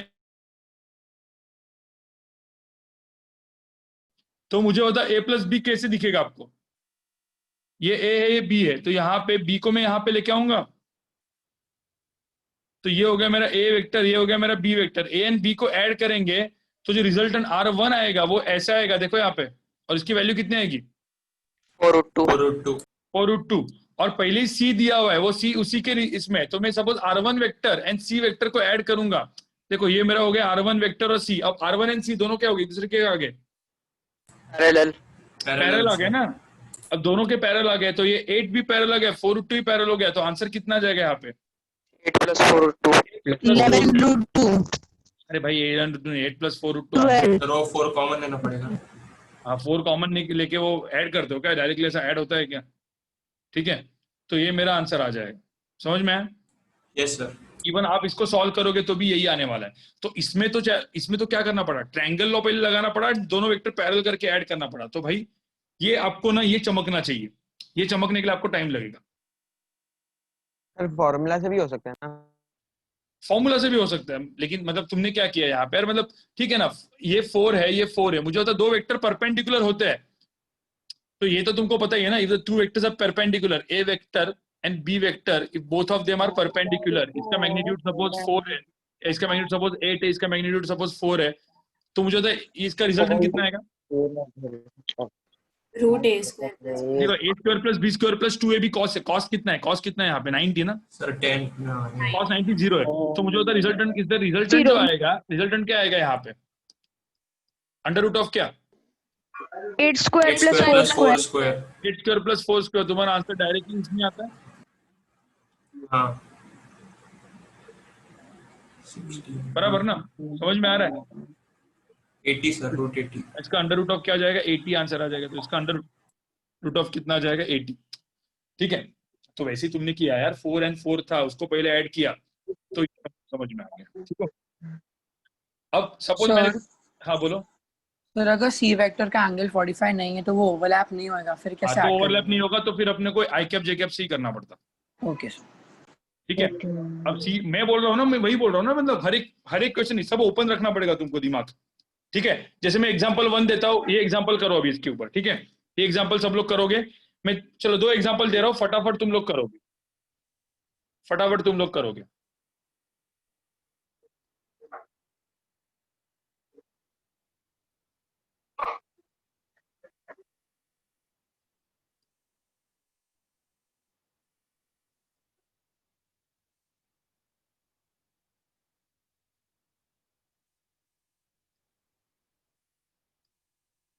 दो कितने वेक्टर्स को मुझे ऐड करना है,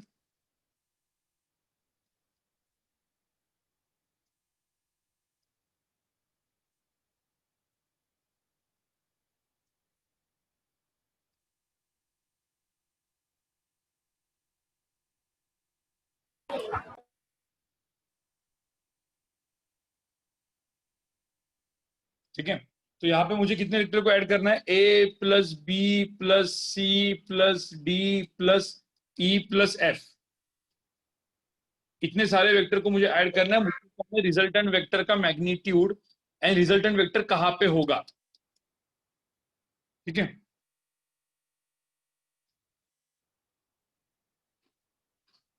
निकालो फटाफट, चलो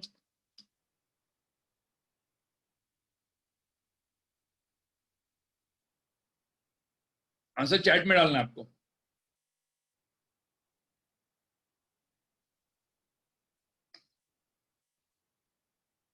एंड गाइस कैलकुलस का मैं एकदम छोटा सा रिवीजन दूंगा आप, क्योंकि कैलकुलस का रिवीजन 7:30 को है आज।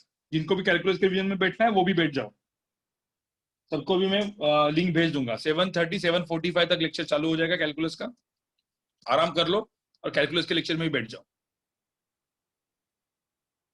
ऑप्शनल है, मतलब वो ऑप्शनल है, कैलकुलस ऑप्शनल है, लेकिन कैलकुलस का लेक्चर मतलब क्योंकि वो क्वेश्चन सॉल्विंग है।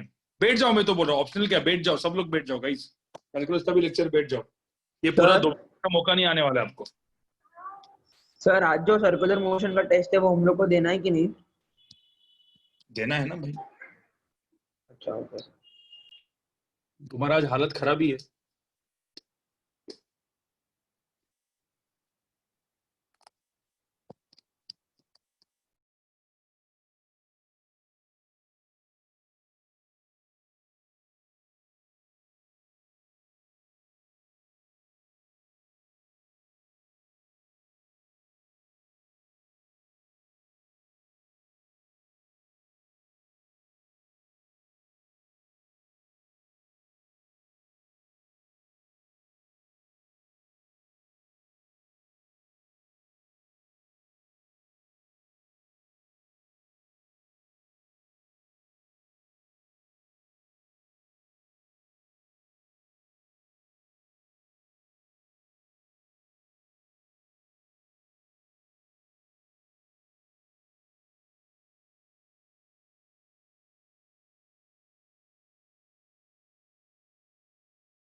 लो, सब लोग यहाँ पे देख लो, उसके बाद फिर अपन आगे क्वेश्चन करेंगे। तो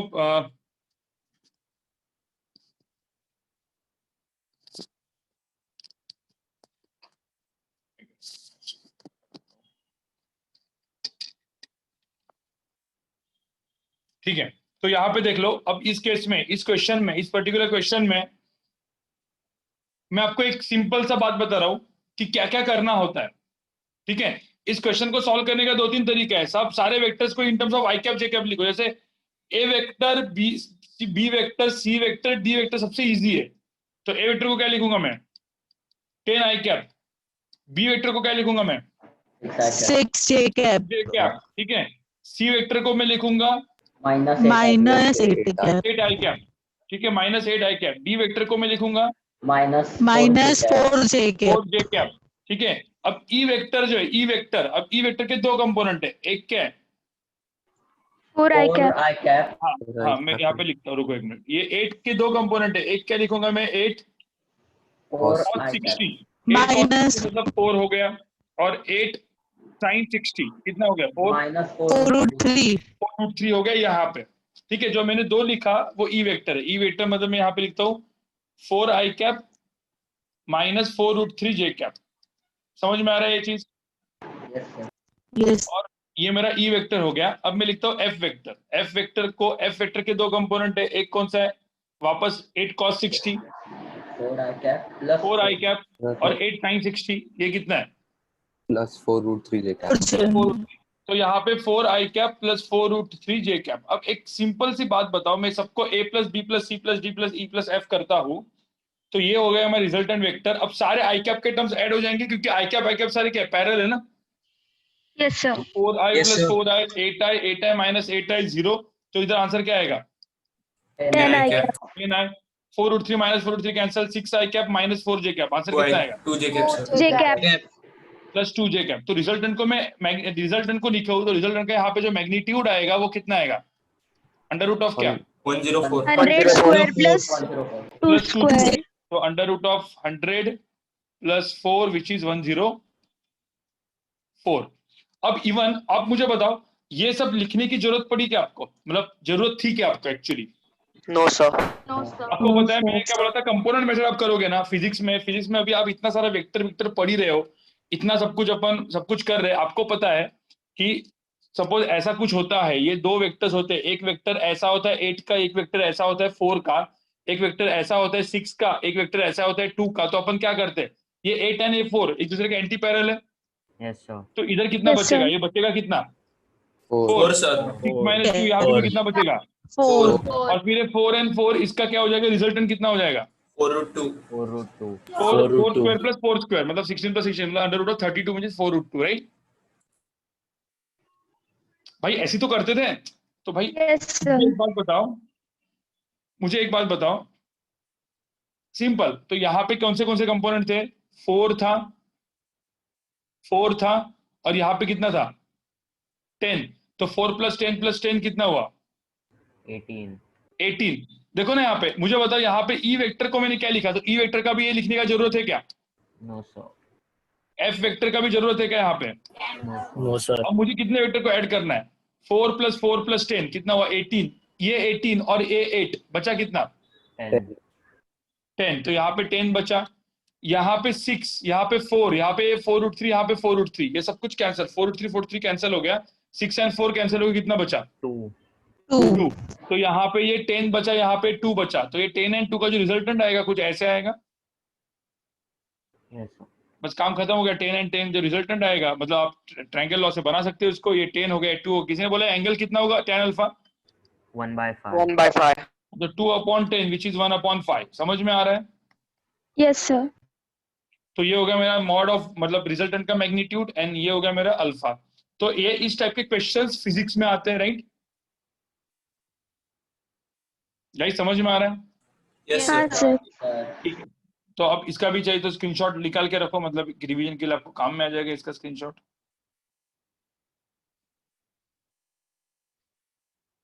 ठीक है,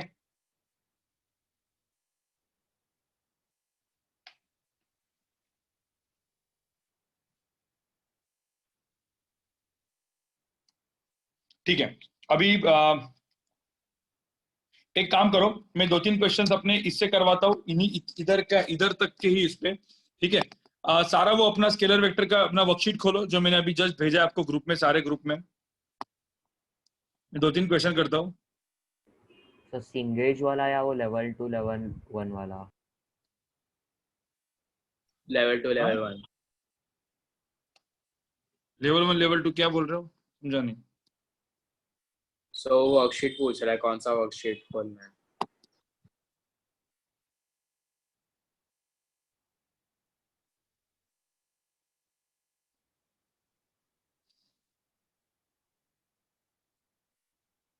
नहीं लेवल मैं बता दो, 1 मिनट रुको। सो आपने ग्रुप पे डाला है वही वाला सिंगेज ना? वाला नहीं, सिंगेज वाला नहीं, level 1 and subjective, level 1 objective जो अपन बहुत पहले किया था ना Okay, sir. भाई, अपना वाला वर्कशीट जो मैं करता था, उसका लेवल 2 खोलो, चलो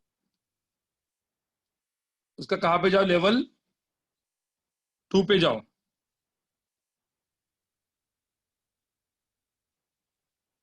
ठीक है, क्वेश्चन नंबर 4 करो लेवल 2 का, क्वेश्चन नंबर 4 करो लेवल 2 का guys, level 2 objective, level 2 objective, level 2 objective पे जाओ।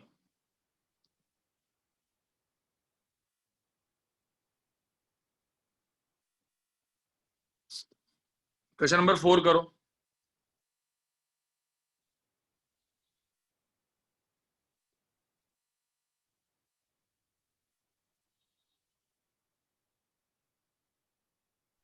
Angle between vector A vector E वाला ना?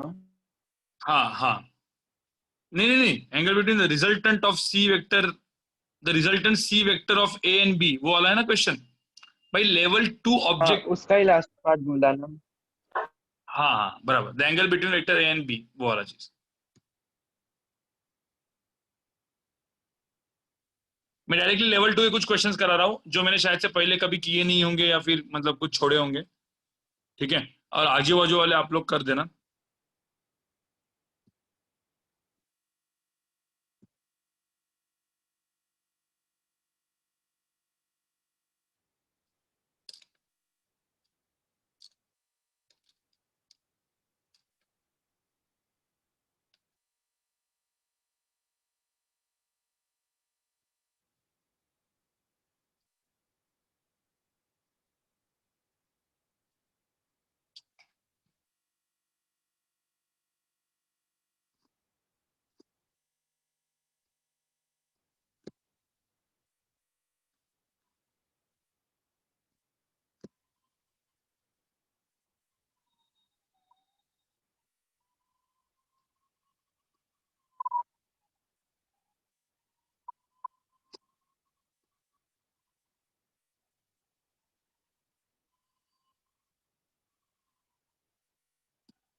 चलो गाइस, बताओ मैं यहाँ पे अभी कैसे करना है इस क्वेश्चन को, हुआ सब लोग का? Yes sir. ठीक है, तो Done, यहाँ sir. पे सब लोग देखो, सब लोग यहाँ पे लोग इस क्वेश्चन को ध्यान से पहले सुनो, ठीक है? मैं क्यों बोल रहा हूँ कि कैसे अलग अलग मेथड काम में आते हैं। The resultant C vector of A vector and B vector is perpendicular to A. So basically let's say this is my A vector and this is my B vector. ठीक है, अब बोला क्या है, resultant of A and B is perpendicular to A, मतलब this C vector, ये जो C vector है ना, it is perpendicular to A vector. आपको समझ में आ रहा? पहले ऐसा डायग्राम बना दिया मैंने। अब यहाँ पे क्या क्या इक्वल है, बताओ मुझे क्या इक्वल है? A and C. A and C equal है, ये दोनों साइड्स इक्वल है, ठीक है? और ये एंगल 90 डिग्री दिया हुआ है, तो बोला angle between A and B पूछा हुआ है, ठीक है? अब सिंपल सी बात है यार, ये बी हो गया, ये ए हो गया, ये सी हो गया, तो सी वेक्टर किससे बना है? C vector is resultant of A and B, A plus B हो गया। तो मुझे बता, ट्रायंगल लॉ से हो सकता है ना, ए को इधर लेके जाओ ना सीधा ऐसे, Yes, sir. तो मैं ए को इधर लेके गया, तो मुझे एक बात बताओ, देखो यहाँ पे मैंने इसको घुमा के मैं इस ए को इधर लेके आया, देखो ट्रायंगल लॉ हो गया, tail head B plus A is equal to क्या हो गया? सी। हाँ. मुझे होता है ए एंड सी दोनों के साइड सेम है, तो ऐसे राइट एंगल ट्रायंगल में दोनों के साइड सेम होते हैं, तो एंगल कितना होता है? ये वाला 45 degree. 45 डिग्री, ये भी कितना होता है? 45 डिग्री। अब मुझे बताओ, ये 45 है, 90 है, तो ए एंड बी के अंदर का एंगल कितना हुआ? 135 डिग्री। 135. 45, तो आंसर क्या हो जाएगा? 135 एंगल। समझ में आ रहा है तुमको गाइस? क्वेश्चन समझ में आ रहा है Yes, क्या? sir. Yes, sir. चलो, अब क्वेश्चन नंबर 4 हो गया, तो उसी टाइप का 1 2 3 4 5 6 उसी टाइप का है, ठीक है? वो आप कर लोगे। बाकी वो सब कुछ क्वेश्चन जो थे इवन मतलब ठीक है, क्वेश्चन नंबर चाहिए तो आप एक काम करो, क्वेश्चन नंबर आप चलो अभी 8 करो, क्वेश्चन नंबर 8 करो। इसमें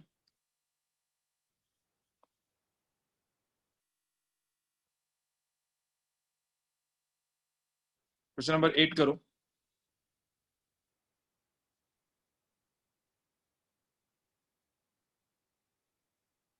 इसमें क्वेश्चन नंबर 8 करो आप लोग, द टू फोर्सेस वाला।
देख लिया आपने? क्वेश्चन नंबर 8 देख लिया? क्या दिया है गाइस यहाँ पे? क्वेश्चन नंबर 8 में क्या दिया है? Two forces. यहाँ पे देखो, सुन रहे हो ना? Yes, sir. Yes, sir. यहाँ पे सब लोग सुनो, टू फोर्सेस, एक फोर्स है F1 वेक्टर जो कितना है? 500 Newton, it is due east. ये सपोज ईस्ट बोलता हूँ मैं, इसको वेस्ट बोलता हूँ, इसको मैं नॉर्थ बोलता हूँ, इसको मैं साउथ बोलता हूँ, ठीक है? देन F2 वेक्टर कहाँ पे? North. Due north. Due north. ये है F2 vector which is equal to कितना? 250, 250. ठीक है? ये 500 है, 250 है, ठीक है? अब इसके अंदर का एंगल कितना दिया है यहाँ पे? 90, क्योंकि ये है। अब from their initial common initial point, तो ठीक है। तो अब पूछा है यहाँ पे F2 वेक्टर, क्या पूछा है? माइनस क्या? F1 vector. F1 vector. ये सपोज रिजल्टेंट फोर्स होगा, तो F2 माइनस F1 पूछा है, तो F2 माइनस F1 क्या होता है? F2 वेक्टर प्लस क्या होता है? Minus of F1 vector. देखो ये 90 है ना यार, 90 मतलब तुमको पता है कौन सा थ्योरम लगने वाला? पाइथागोरस ना। तो Yes, ये sir. F2 वेक्टर है और ये F1 वेक्टर है, तो पहले मुझे F1 वेक्टर को क्या करना पड़ेगा? Shift to west. उल्टा, उल्टा मतलब ये माइनस हाँ. F1 होगा, तो ये हो जाएगा मेरा माइनस F1 वेक्टर, और इसका मैग्नीट्यूड तो उतना ही रहेगा ना 500। Yes, sir. अब ये F2 माइनस F1, अब मैं इसका रिजल्टेंट ड्रॉ करूं तो कहां पे आएगा? इसके अंदर आएगा ऐसे, Yes. तो ये मेरा हो जाएगा रिजल्टेंट वेक्टर। ठीक है, अब यहाँ पे सिंपल सी बात है, ये मेरा रिजल्टेंट वेक्टर ऐसा हो जाएगा, तो F2 vector minus F1 vector करूंगा मैं, तो तुमको पता है मैं सपोज यहाँ पे इसको ऐसा लिख दूं, तो ये मेरा F2 वेक्टर है, मेरा माइनस F1 वेक्टर है, 250 है, 500 है। ठीक है, तो मुझे बता आर की वैल्यू क्या है, रिजल्टेंट की वैल्यू कितनी आ जाएगी? भाई रिजल्टेंट की वैल्यू कितनी आ जाएगी? अंडर रूट ऑफ क्या? 250 स्क्वायर प्लस कितना स्क्वायर? 500 square. 250 रूट कितना आ जाएगा यहाँ पे? 250 root 5. Root 250, 250 root 5. हाँ 250 रूट 5, देखो ना, चेक करो ना, यही आंसर आएगा। yes, sir. तो इसका हाँ, आंसर है sir. 250 रूट 5, और ये जो एंगल है, ये एंगल अल्फा में बोलूंगा तो what is tan alpha? 500 by 2 500 divide by क्या? 250 which is equal to 2, 250. तो अल्फा कितना हो जाएगा? tan इनवर्स ऑफ कितना? 2 2. 2। तो यहाँ पे दिखा है ना वेस्ट नॉर्थ, इसका मतलब क्या? वेस्ट ऑफ, जो North. वेस्ट, ठीक है, इसका मतलब क्या है? West of north North. West of north, north से वेस्ट में अल्फा। समझ में आ रहा है? Yes, sir. क्वेश्चन नंबर 8 का सॉल्यूशन था। क्वेश्चन नंबर 9 देखो जरा, क्वेश्चन नंबर 9 देखो, क्वेश्चन नंबर 9 देखो जरा, इसी में आगे बढ़ो। सर जरा ऊपर सरकाओ ना। देखो ये किसी को नहीं समझ में आ रहा होगा तो आप आज प्रैक्टिस करते वक्त कर देना, ठीक है? आज जब प्रैक्टिस करोगे तो ये सब चीज कर देना।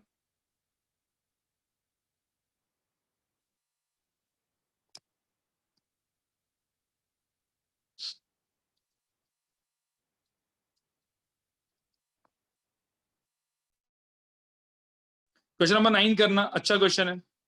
क्वेश्चन नंबर 19 को मैं 2 मिनट दे रहा हूं, अच्छा क्वेश्चन है, देखो।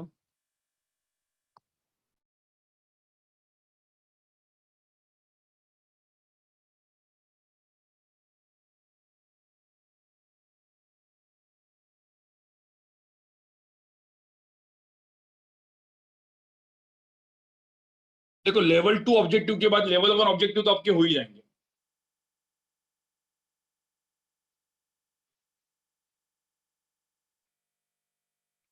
संडे का टेस्ट का लेवल दोनों, मतलब लो लेवल के क्वेश्चन भी लेंगे, मीडियम भी रहेगा, डिफिकल्ट भी रहेगा, सब कॉम्बिनेशन में रहेगा।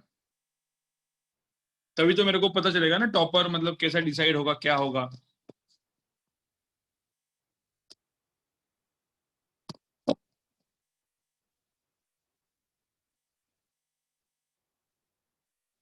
आज डैट का लेवल अच्छा था, डिफिकल्ट लेवल था आज डैट में।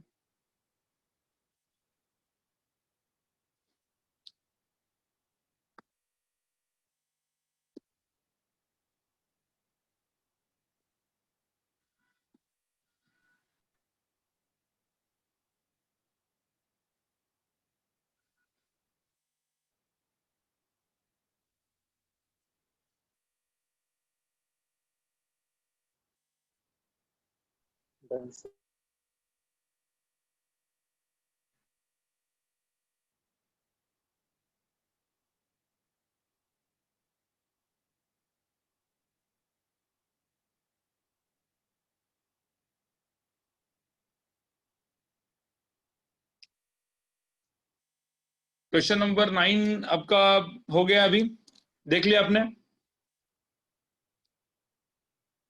Yes.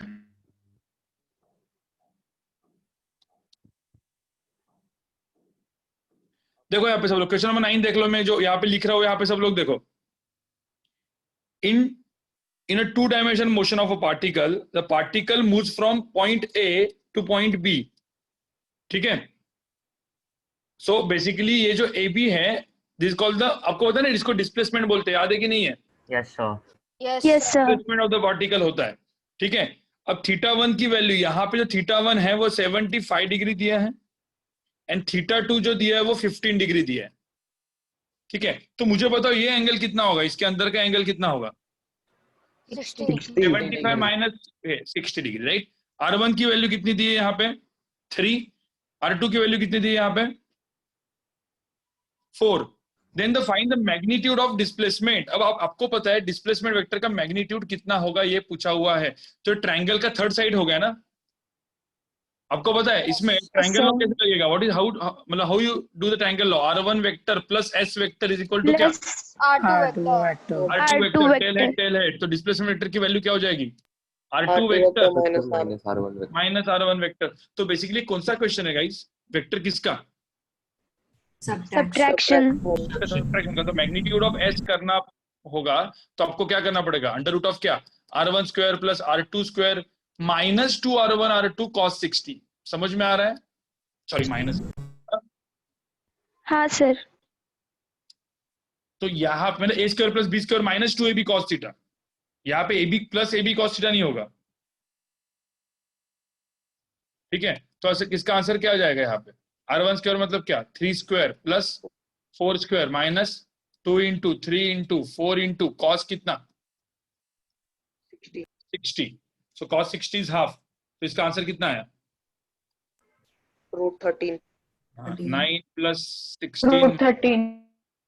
12। तो अंडर रूट ऑफ 13. समझ में आ रहा है? तो इसका जो मैग्नीट्यूड आएगा वो अंडर रूट ऑफ कितना आएगा? 13। तो एक चीज ध्यान में रखना, हमेशा ट्रायंगल की थर्ड साइड वेक्टर के सब्ट्रैक्शन फॉर्मूला से मिलती है। देखो ये क्वेश्चन लेवल 2 में डालने का पर्पज ये था, ठीक है। तो आपको ये सब्ट्रैक्शन भी यहाँ पे काम में आ गया। देखो क्वेश्चन नंबर 9 में।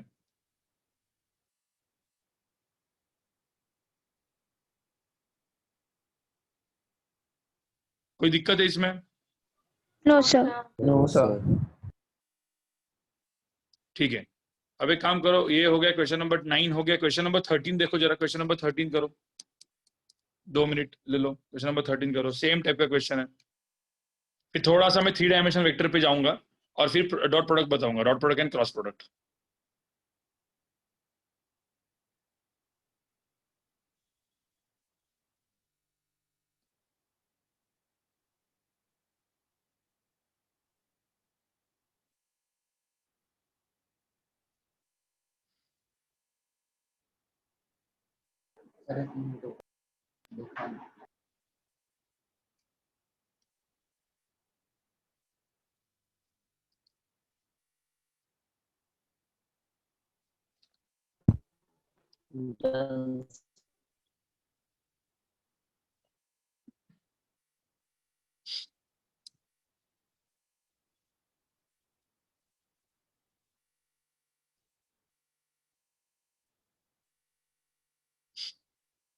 गाइस सेम क्वेश्चन है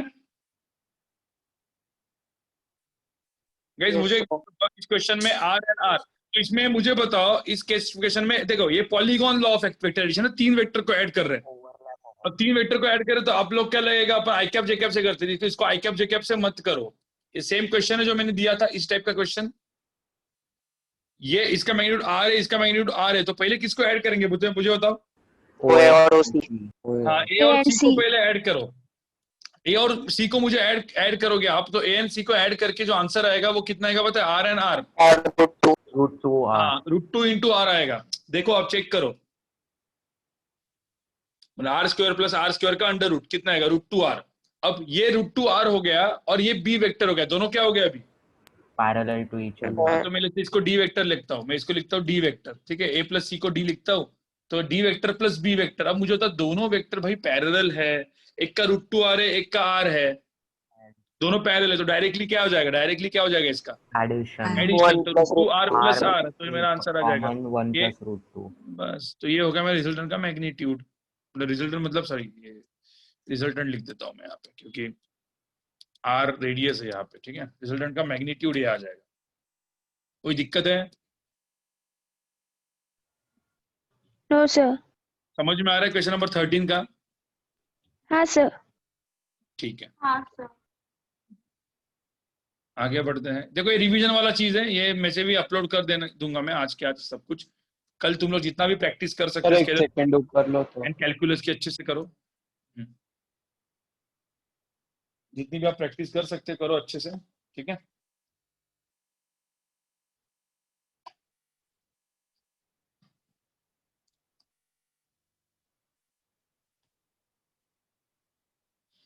चलो आगे बढ़ूं मैं।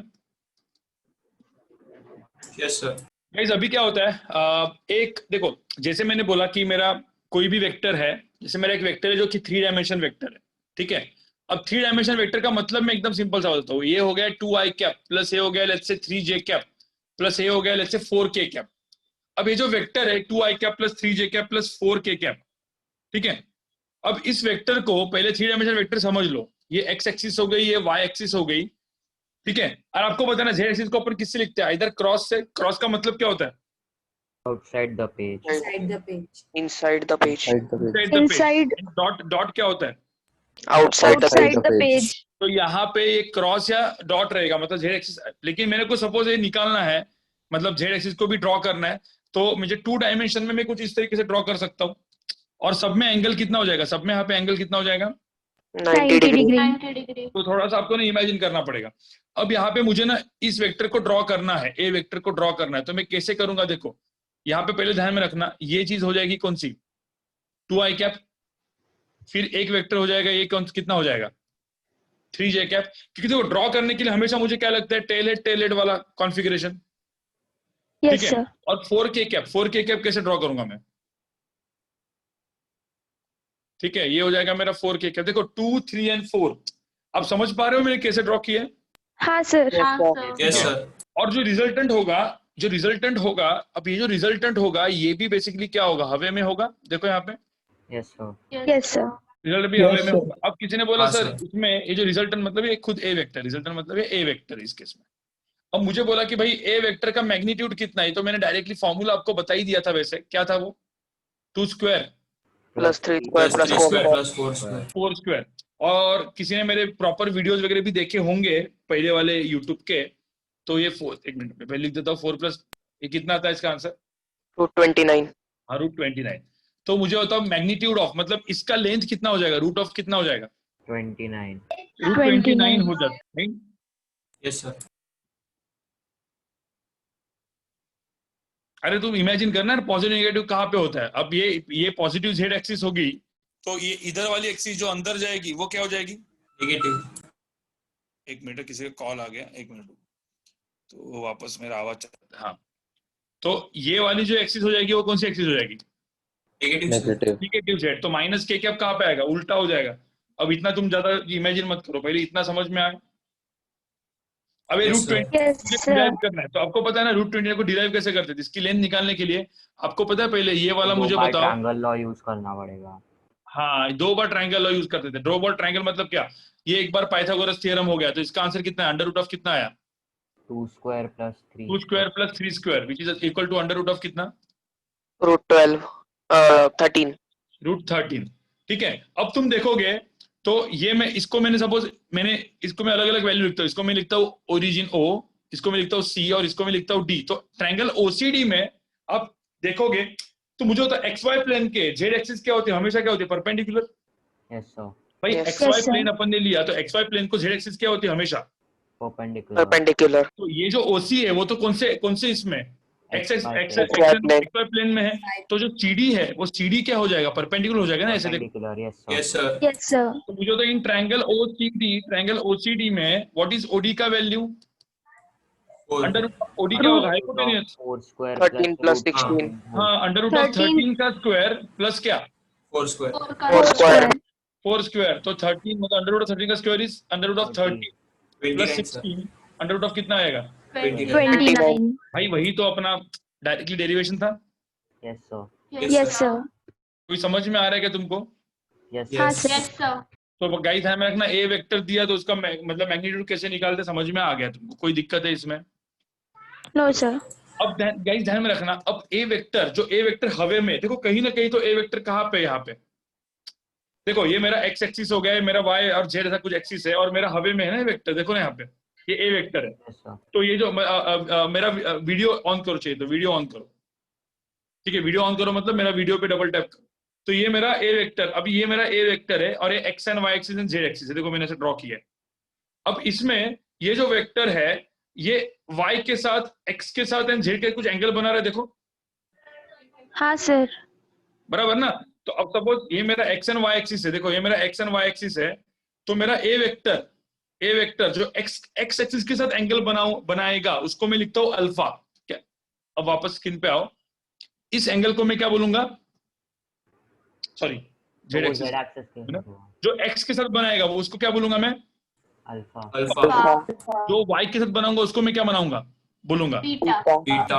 और जो z के साथ बनाऊंगा उसको मैं क्या बोलूंगा, गामा। Gamma gamma. और मैं आपको मैं बताता हूँ, जो अल्फा बीटा मतलब alpha beta and gamma, these are the angles made by what, made by vector a with कौन सा axis, X, Y and Z। Z axis, X Y axis. ये थोड़ा सा इमेजिनेशन वाला चीज है क्योंकि ए वेक्टर वैसे भी हवा में है कहीं तो, और वो एक्स के साथ एंगल बना रहा है अल्फा, उसके साथ बीटा, उसके साथ गामा।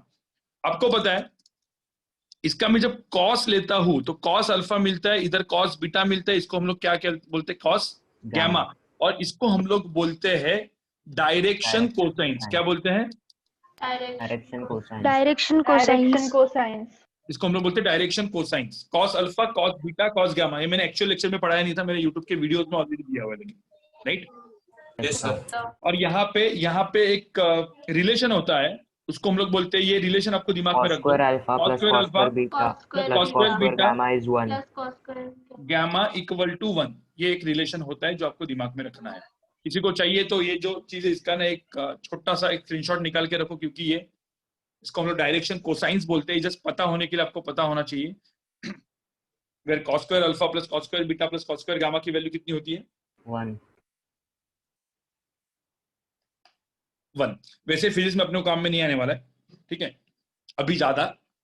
मैथ्स में आप वैसे भी ये सब स्केलर वेक्टर में पढ़ ही लोगे, लेकिन इतना दिमाग में रखना है। इसमें कोई अभी तक, हाँ बोलो। So can we get a 5-minute break? Just 5 minutes. हाँ नहीं, 5 मिनट्स का ब्रेक कभी नहीं हो पाएगा क्योंकि बहुत सारा चीज बचा हुआ है और ये रिवीजन लेक्चर है, ठीक है, क्योंकि इसके बाद 7:30 का लेक्चर भी है। मतलब 7:30 को मैं कैलकुलस कराऊंगा। कैलकुलस में भी आपको बैठना है, आपको पता है कि नहीं पता है? कैलकुलस में भी आप गाइस बैठो, क्योंकि नहीं तो कैलकुलस आपको डुबाएगा, मैं आपको बता रहा हूँ। Yes sir. चलो वेरी गुड। तो यहाँ पे चलो पहले तो ये चीज हो गई।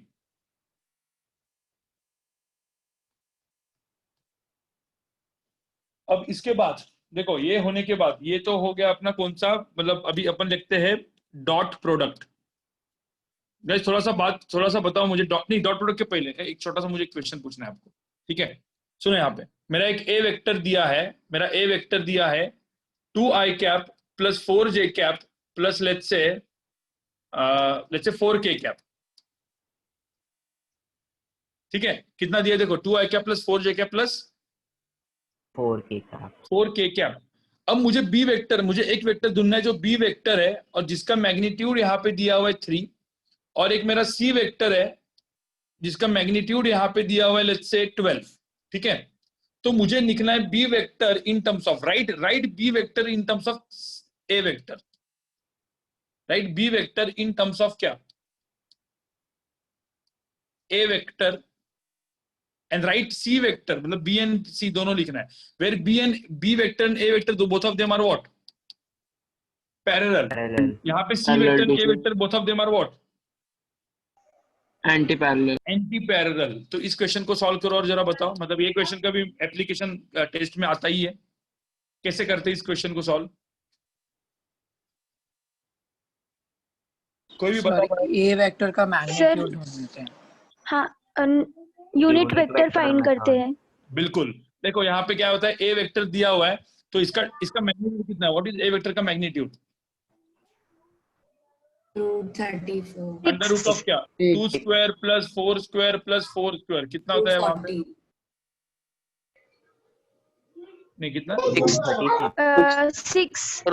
होता है सर, 6, ठीक है। तो मुझे तो इसका मैग्नीट्यूड कितना हो जाएगा, 6। अब जैसे इसका मैग्नीट्यूड 6 है तो आप डायरेक्टली लिख सकते हो ये बी वेक्टर की वैल्यू कितनी होगी, A vector divide by 2 2 times of yes. हाँ सर। मतलब आपको चाहिए तो डायरेक्टली लिखो ना यार, बी वेक्टर क्या हो जाएगा, ए वेक्टर डिवाइड बाय क्या हो जाएगा 2 2 या सी वेक्टर क्या हो जाएगा, सी वेक्टर क्या हो जाएगा इसके इसमें 2 times of a minus 2 A cap times of vector time A vector. तो ये भी डायरेक्टली आप, ये मेरा आंसर है। लेकिन एक और मेथड होती है जो आपको फॉलो करनी होती है, मतलब जो, क्योंकि कभी कभी आई cap j cap k cap में पूछा जा सकता है और डायरेक्टली ये रेशियो नहीं रहेगा, ठीक है। तो अपन क्या करते हैं यहाँ पे, पहले क्या फाइंड आउट करते हैं अपन, पहले क्या फाइंड आउट करते A cap. Now how to find A cap, what is A cap, A A vector vector upon A vector upon module. Mod of A vector, याद है ना, यस सर। Yes, sir. कितना mod of A vector कितना 6, 6 तो ये मेरा A cap हो गया। अब कोई भी यूनिट वेक्टर को उसके इसके मैग्नीट्यूड से मल्टीप्लाई करो तो मुझे क्या मिल जाएगा, वही बी वेक्टर वेक्टर। बच जाएगा। तो बी वेक्टर क्या हो जाएगा 3 टाइम्स क्या, A cap. 3 times A cap. तो मेरा बी वेक्टर जो हो जाएगा, ए कैप को मैं 3 टाइम्स कर दूंगा तो 3 टाइम्स ए कैप, तो 3 टाइम्स ए वेक्टर डिवाइड बाय 6, तो आंसर तो वही आने वाला है भाई, Yes, sir. Yes sir. ठीक है। और यहाँ पे ए कैप होगा तो उल्टा वाला वेक्टर क्या हो जाएगा, माइनस ए कैप। तो मेरा सी वेक्टर जो हो जाएगा वो क्या हो जाएगा, -12 इंटू क्या, ए कैप। यस पता है सर। No sir. भाई ए वेक्टर को उल्टा करके -12, मतलब इन टर्म्स ऑफ, मतलब vector can be written in terms of क्या, यूनिट वेक्टर्स। ये समझ में आ रहा है तुमको? Yes sir. ऐसा क्वेश्चन भी सॉल्व हो सकता है, ठीक है। चलो अब आगे बढ़ते हैं डॉट प्रोडक्ट पे।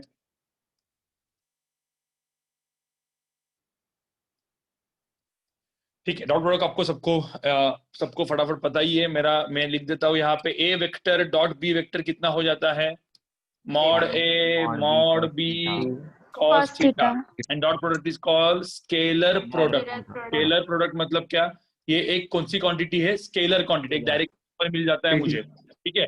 और मैंने आपको सिंपल सी बात बताई थी, आई डॉट आई, मतलब यहाँ पे मैंने एक चीज बताई थी, आई डॉट आई की वैल्यू कितनी हो जाएगी 1, जे डॉट जे की वैल्यू कितनी हो जाएगी 1, ए डॉट के की वैल्यू कितनी हो जाएगी 1, I dot I J dot J के डॉट के 1 हो जाता है, आई डॉट जे की वैल्यू जे डॉट के की वैल्यू एंड के डॉट आई की वैल्यू क्या हो जाती है 0। अब यहाँ पे आप ए डॉट बी लिखो या इधर बी डॉट ए लिखो, बेसिकली एक दोनों चीजें क्या होती है, सेम ही हो जाती है, इसमें कोई फर्क नहीं होता, ठीक है।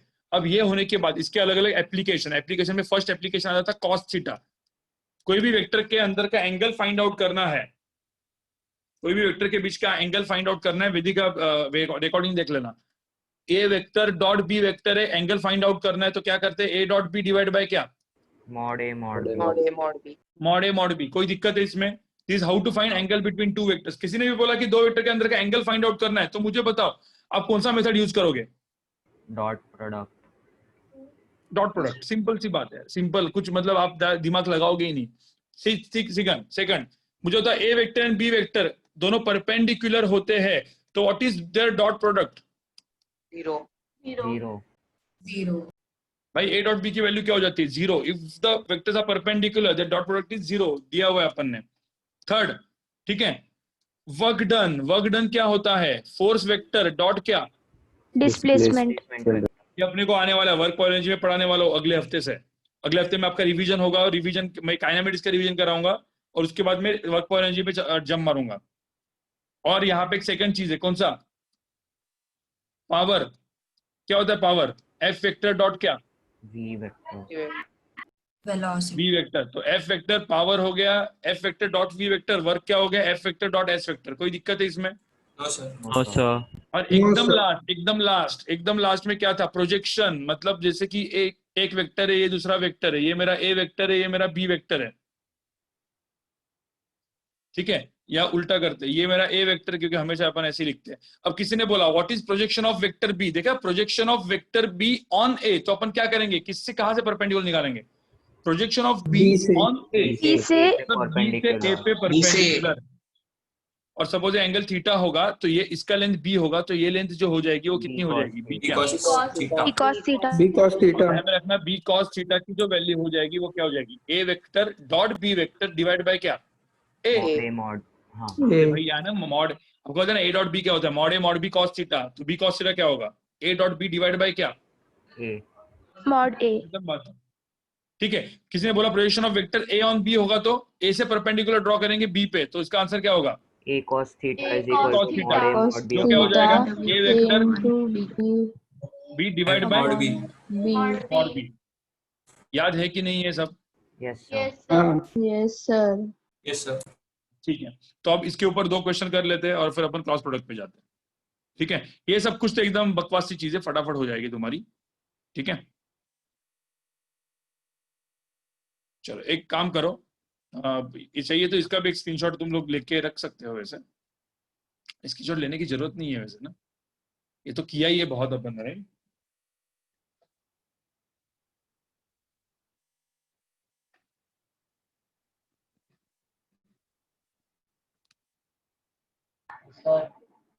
हाँ बोलो। लेक्चर का रिकॉर्ड आज जल्दी से भेज दीजिए ना, क्योंकि मेरा थोड़ा वेक्टर का रिकॉर्डिंग सुबह का लेक्चर का नहीं, ये लेक्चर का आई लेक्चर का भेजेंगे, बिल्कुल भेजेंगे। स्टार्टिंग का थोड़ा मिस हो गया है, मैं डेंटिस्ट के पास। हाँ मैं भेज देता हूँ। पहले एक काम करो फटाफट, लेवल 1 जाओ, लेवल 1 ऑब्जेक्टिव जाओ, लेवल 1 ऑब्जेक्टिव। लेक्चर कितने बजे तक है? लेक्चर 4:30 बजे तक है। लेवल 1 ऑब्जेक्टिव जाओ, मतलब जैसे ही खत्म हो जाएगा मैं लेक्चर को बंद कर दूंगा और फिर कैलकुलस में अपन शाम को मिलेंगे। लेवल 1 ऑब्जेक्टिव जाओ, इसमें क्वेश्चन नंबर 13 करो जरा, क्वेश्चन नंबर 13 करो फटाफट, मतलब किया होगा तो भी करो, कोई दिक्कत नहीं है।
गाइस पढ़ा क्या आपने? Yes sir. Yes sir. हाँ, अब ए वेक्टर है 2i cap plus 3j cap, और ये है कौन सा, वाई एक्सिस। क्या पूछा है, find angle between what, vector A and what, Y Y axis. Axis. Y axis. अब तुम सिंपल सी बात बताओ, वाई एक्सिस मतलब बेसिकली वाई एक्सिस के अलावा मैं एक वेक्टर लूं तो कौन सा वेक्टर हो सकता है वो, जे cap. J cap. J cap. देखो तो आप कोई भी वेक्टर लो, जे कैप लिखो, 2j कैप लिखो, 3j कैप लिखो, कुछ फर्क पड़ेगा क्या? No sir. No sir. देखो इस क्वेश्चन के ना दो तरीके होते हैं। देख कभी भी आपको ऑप्शंस में देखने का, ऑप्शन में सिर्फ आंसर कॉस में लिखा है ना, कॉस में, तो क्या होगा, तो कौन से मेथड से जाएंगे, ए dot dot product. Dot product. लेकिन आंसर क्या लिखा है इसमें, टेन। टैन के टर्म्स में। टैन वगैरह में, तो ना आपको एक्चुअल में ड्रॉ करना पड़ेगा। देखो यहाँ पे तो ठीक है ड्रॉ कर सकते, क्यों, क्योंकि ये ए वेक्टर है जो कितना है 2i कैप, 2i और ये क्या है 3j कैप। 3j cap. तो ये 3 मतलब ये मेरा कुछ वेक्टर ए वेक्टर है, ठीक है, ये मेरा वेक्टर ए वेक्टर है, बराबर ना। और वाई एक्सिस कौन सी है, ये एक्स एक्सिस होगी तो वाई एक्सिस होगी। तो मुझे बताओ, मुझे ये एंगल निकालना, अब ये एंगल निकालने के लिए क्या करेंगे बताओ मुझे यार। 2/3। हाँ यार ये 2 इधर लेके आओ ना, ये 2 इधर लेके आओ, ये 2i कैप है, ये 3j कैप है, मुझे पता है 3j cap plus 2i cap gives me A vector. तो मुझे वाई एक्सिस का एंगल बनाना है, तो tan अल्फा की वैल्यू क्या हो जाएगी यहाँ पे, ये 2 है ये 3 है, तो tan अल्फा कितना हो जाएगा 2/3। 2/3, क्योंकि ना यहाँ पे ना एंगल, मतलब यहाँ पे ऑप्शन tan में दिया इसीलिए अपन ने ऐसा किया। बट सपोज मुझे होता ऑप्शन कॉस में दिया होता, कोई tan दिखता ही नहीं आपको कहीं पे, तो मुझे क्या करना पड़ता, वाई एक्सिस को क्या लेना पड़ता। देखो किसका, अभी तुम लोग को ज्योमेट्री भी पता है, तो यहाँ पे ना 3 2 लिखो और यहाँ पे अंडर रूट ऑफ कितना हो जाएगा फिर 3 स्क्वायर प्लस 2 स्क्वायर कितना होता है वो? √13 रूट 13। तो मुझे होता है इसमें cos अल्फा की वैल्यू बताओ क्या हो जाएगी? 3/√13 3/√13 3/√13। तो मेरा आंसर आ जाएगा ना? ये समझ में आ रहा है कि नहीं आ रहा है? हाँ सर। cos अल्फा भी ऐसा कर सकते हैं, लेकिन किसी को cos अल्फा ये भी नहीं करना है, तो क्या करोगे फिर? Dot product. मतलब ये सब कुछ आपको, सपोज आपका ज्योमेट्री ट्रिग्नोमेट्री इतना स्ट्रांग नहीं है, आपको मैथ्स का एनालिटिक्स थोड़ा सा वीक है आपको मैथ्स डायरेक्टली जमता नहीं है, आपको डायरेक्टली क्लिक नहीं होता, तो अपना मेथड से करो। मेरा ए वेक्टर दिया है 2i cap plus 3j cap, y axis क्या होती है मुझे बताओ, तो मैं बी वेक्टर क्या लूंगा? j cap क्या लूंगा मैं? वेदिका यार पे फॉर्मूला क्यों यूज करना है तुमको? मैं तुमको बताया ना, हर एक चीज डेरिवेशन से करना है ना। मैं वही बोला, जिनका मैथ्स वीक है गाइस, थोड़ा सा मैथ्स वीक है तो आपको थोड़ा सा मैथ्स के ऊपर ध्यान देना पड़ेगा, उसको बोलते हैं एनालिटिक्स। तो आपको चमकना थोड़ा सा टाइम लगेगा, ठीक है? जो मैं बता रहा हूँ फटाफट, ये आप एक लेवल के बाद आपको आएगा। जिसको समझ में आ रहा है बहुत अच्छी बात है। सर हाँ बोलो। सर आपने जो ये tan अल्फा लिया है ना, हाँ सर ये आप जो ये 3i कैप है आप पर मतलब ए वेक्टर के पास भी ले सकते थे ना, आपने ऊपर ही क्यों लिया? हमें angle with y axis. Question में देखना क्या पूछा है। हाँ ठीक है, y के मतलब y एक्सिस की तरफ से पूछा है ना। हाँ ठीक है मुझे सर, समझ मुझे गया। एंगल क्या पूछा है? वेक्टर ए का एंगल विथ कौन सा पूछा है? y एक्सिस, यस समझ गया। मुझे चाहिए वेक्टर ए का angle with what? Y axis. मतलब मुझे ये वाला अल्फा चाहिए, आप समझ रहे हो? यस सर समझ गया, थैंक यू सर। अल्फा मतलब यार थीटा, यार कुछ भी यार, अल्फा मतलब इसको अल्फा में लिखा, तुम थीटा 1 लिखो, थीटा 2 लिखो, जो भी तुमको नाम देना है, बीटा लिखो, क्या फर्क पड़ता है? वैसे वाई के साथ बीटा बोलते हैं तो बीटा लिख देते हैं, tan बीटा हो गया यहाँ पे। समझ में आ रहा है? Yes sir. ठीक है। सर अब यहाँ पे देखो, हाँ बोलो। सर एक डाउट था। सर बहुत बार क्वेश्चन दिए जाते हैं जिसमें जो दो वेक्टर्स होते हैं वो एक्स एक्सिस या वाई एक्सिस के अलोंग नहीं होते हैं, और रिजल्टेंट फाइंड करने के बाद डायरेक्शन भी पूछा जाता है, तो एंगल दोनों में से कौन से वेक्टर के साथ लेना है? नहीं तो एंगल वो लिखा जाए, क्वेश्चन में दिया जाता है, वो एक्स एक्सिस के साथ लेना है, ए के साथ लेना है, बी के साथ लेना है, वो क्वेश्चन में मेंशन किया जाएगा। ओके। ठीक है। तो ये ए वेक्टर है 2i cap plus 3j cap. Vector B vector कहाँ पे लेंगे अपन? क्या लेंगे अपन? जे कैप लो।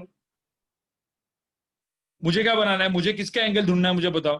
देखो ये सेकंड मेथड है, मेरा एक वेक्टर दिया है ए वेक्टर, उसका किसके साथ एंगल मुझे चाहिए बताओ? वाई एक्सिस के साथ। वाई एक्सिस में कोई भी एक वेक्टर लो, बी वेक्टर, इसका क्या लेते हैं अपन?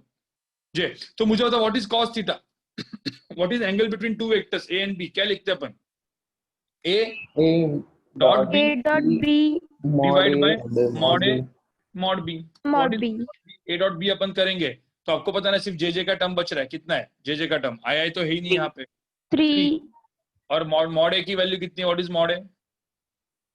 √13 √13। एंड मॉड बी की वैल्यू कितनी है? 1। 1 हाँ तो आंसर क्या है? 3 डिवाइड बाय √13। वही तो है ना यहाँ पे। समझ में आया? Yes sir. क्वेश्चन नंबर 13 हो गया। क्वेश्चन नंबर 13, हाँ बोलो। सर इसमें tan पूछा है तो हम क्रॉस प्रोडक्ट में साइन अपॉन कॉस मतलब डिवाइड करके कर सकते हैं? क्यों करना है तुझे? क्यों इतना कॉम्प्लिकेट करना है? इससे करो। ओके। ठीक है। अब क्वेश्चन नंबर Yes, 14 पे जाओ।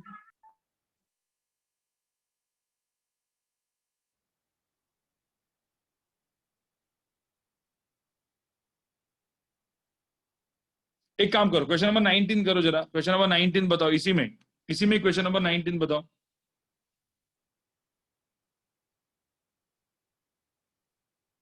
इसी में क्वेश्चन नंबर 19 बताओ जिसको चाहिए। तो ये देखो, मैं इसका रिकॉर्डिंग भी डाल दूंगा, देख लेना। क्वेश्चन नंबर 19 बताओ।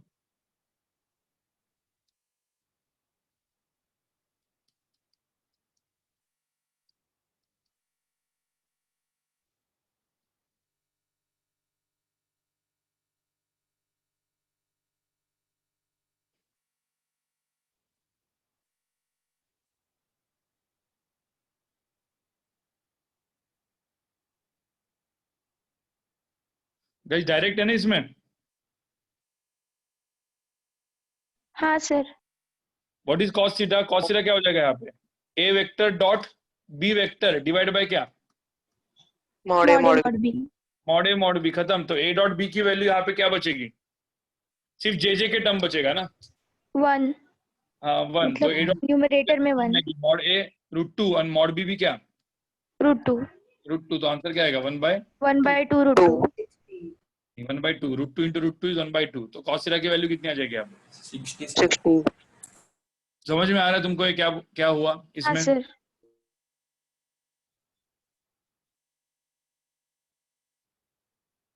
ठीक है।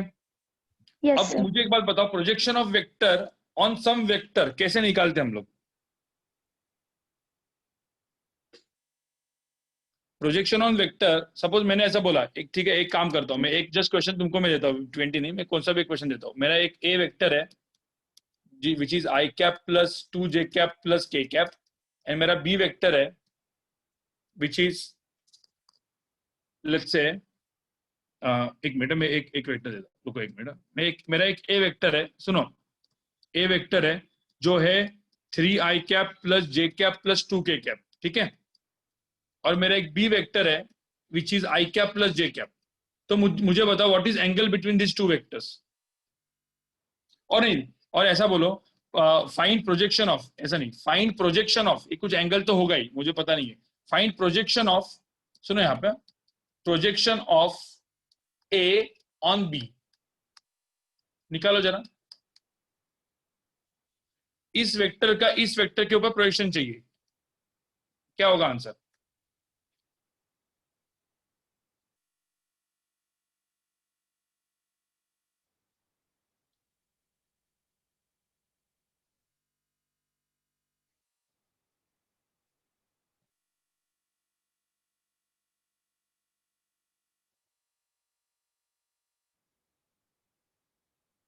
सर 5/√2. बोलो।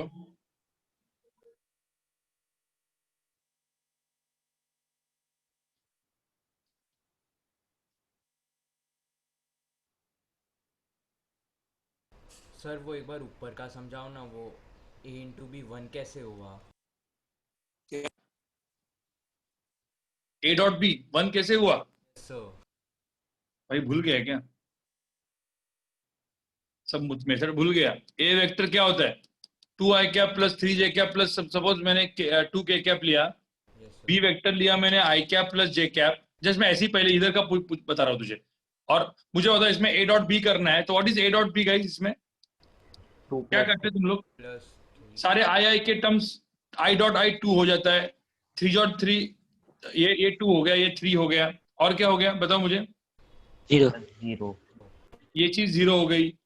तो अब मुझे होता आई जे एंड के में, इधर आई जे के, इधर सिर्फ इधर जे जे के टर्म ही मल्टीप्लाई होंगे ना? यस सर, ओके समझ गया सर। Sir, हाँ बोलो। so can you explain how to do scalar triple product? नहीं, स्केलर ट्रिपल प्रोडक्ट का भी जरूरत नहीं है अपने को, Okay, sir. मतलब वो पढ़ाने के लिए मैंने भी अपने वीडियो में पढ़ा के रखा है, लेकिन कुछ काम का नहीं है मुझे। Find the projection of vector A on B कैसे करोगे? 2√2 सर। ए का बी पे प्रोजेक्शन क्या होगा, कैसे करोगे? 2√2 मतलब नहीं, लेकिन ये क्या है? ए वेक्टर क्या करते हैं अपन? A dot B upon A magnitude of B. Upon Magnitude of B. बस mod काम B खत्म ना। A dot B yes upon mod B, ये हो जाएगा मेरा क्या? प्रोजेक्शन ऑफ, आपको ये पहले फॉर्मूला समझ में आया? Of A on B, B तो ए डॉट बी की वैल्यू कितनी होती है यहाँ पे? ए डॉट बी की वैल्यू कितनी आएगी? 4। मॉड बी की वैल्यू कितनी है? 2 √2 भाई mod B under root of 1 square plus 1 square √2, तो आंसर कितना आएगा यहाँ पे? 2√2, तो आंसर 2√2 आएगा। अब मुझे बताओ लेवल 2 का, गाइस लेवल 2 जो है ना,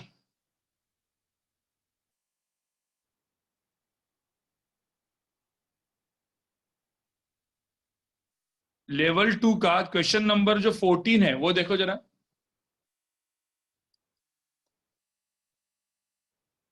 एक्चुअली सेम ही क्वेश्चन था, इसमें आंसर में गोची की है, लेकिन आपको समझ में क्वेश्चन देखो ना क्या है। क्वेश्चन नंबर 14 देखो, level 2 objective, level 2 objective,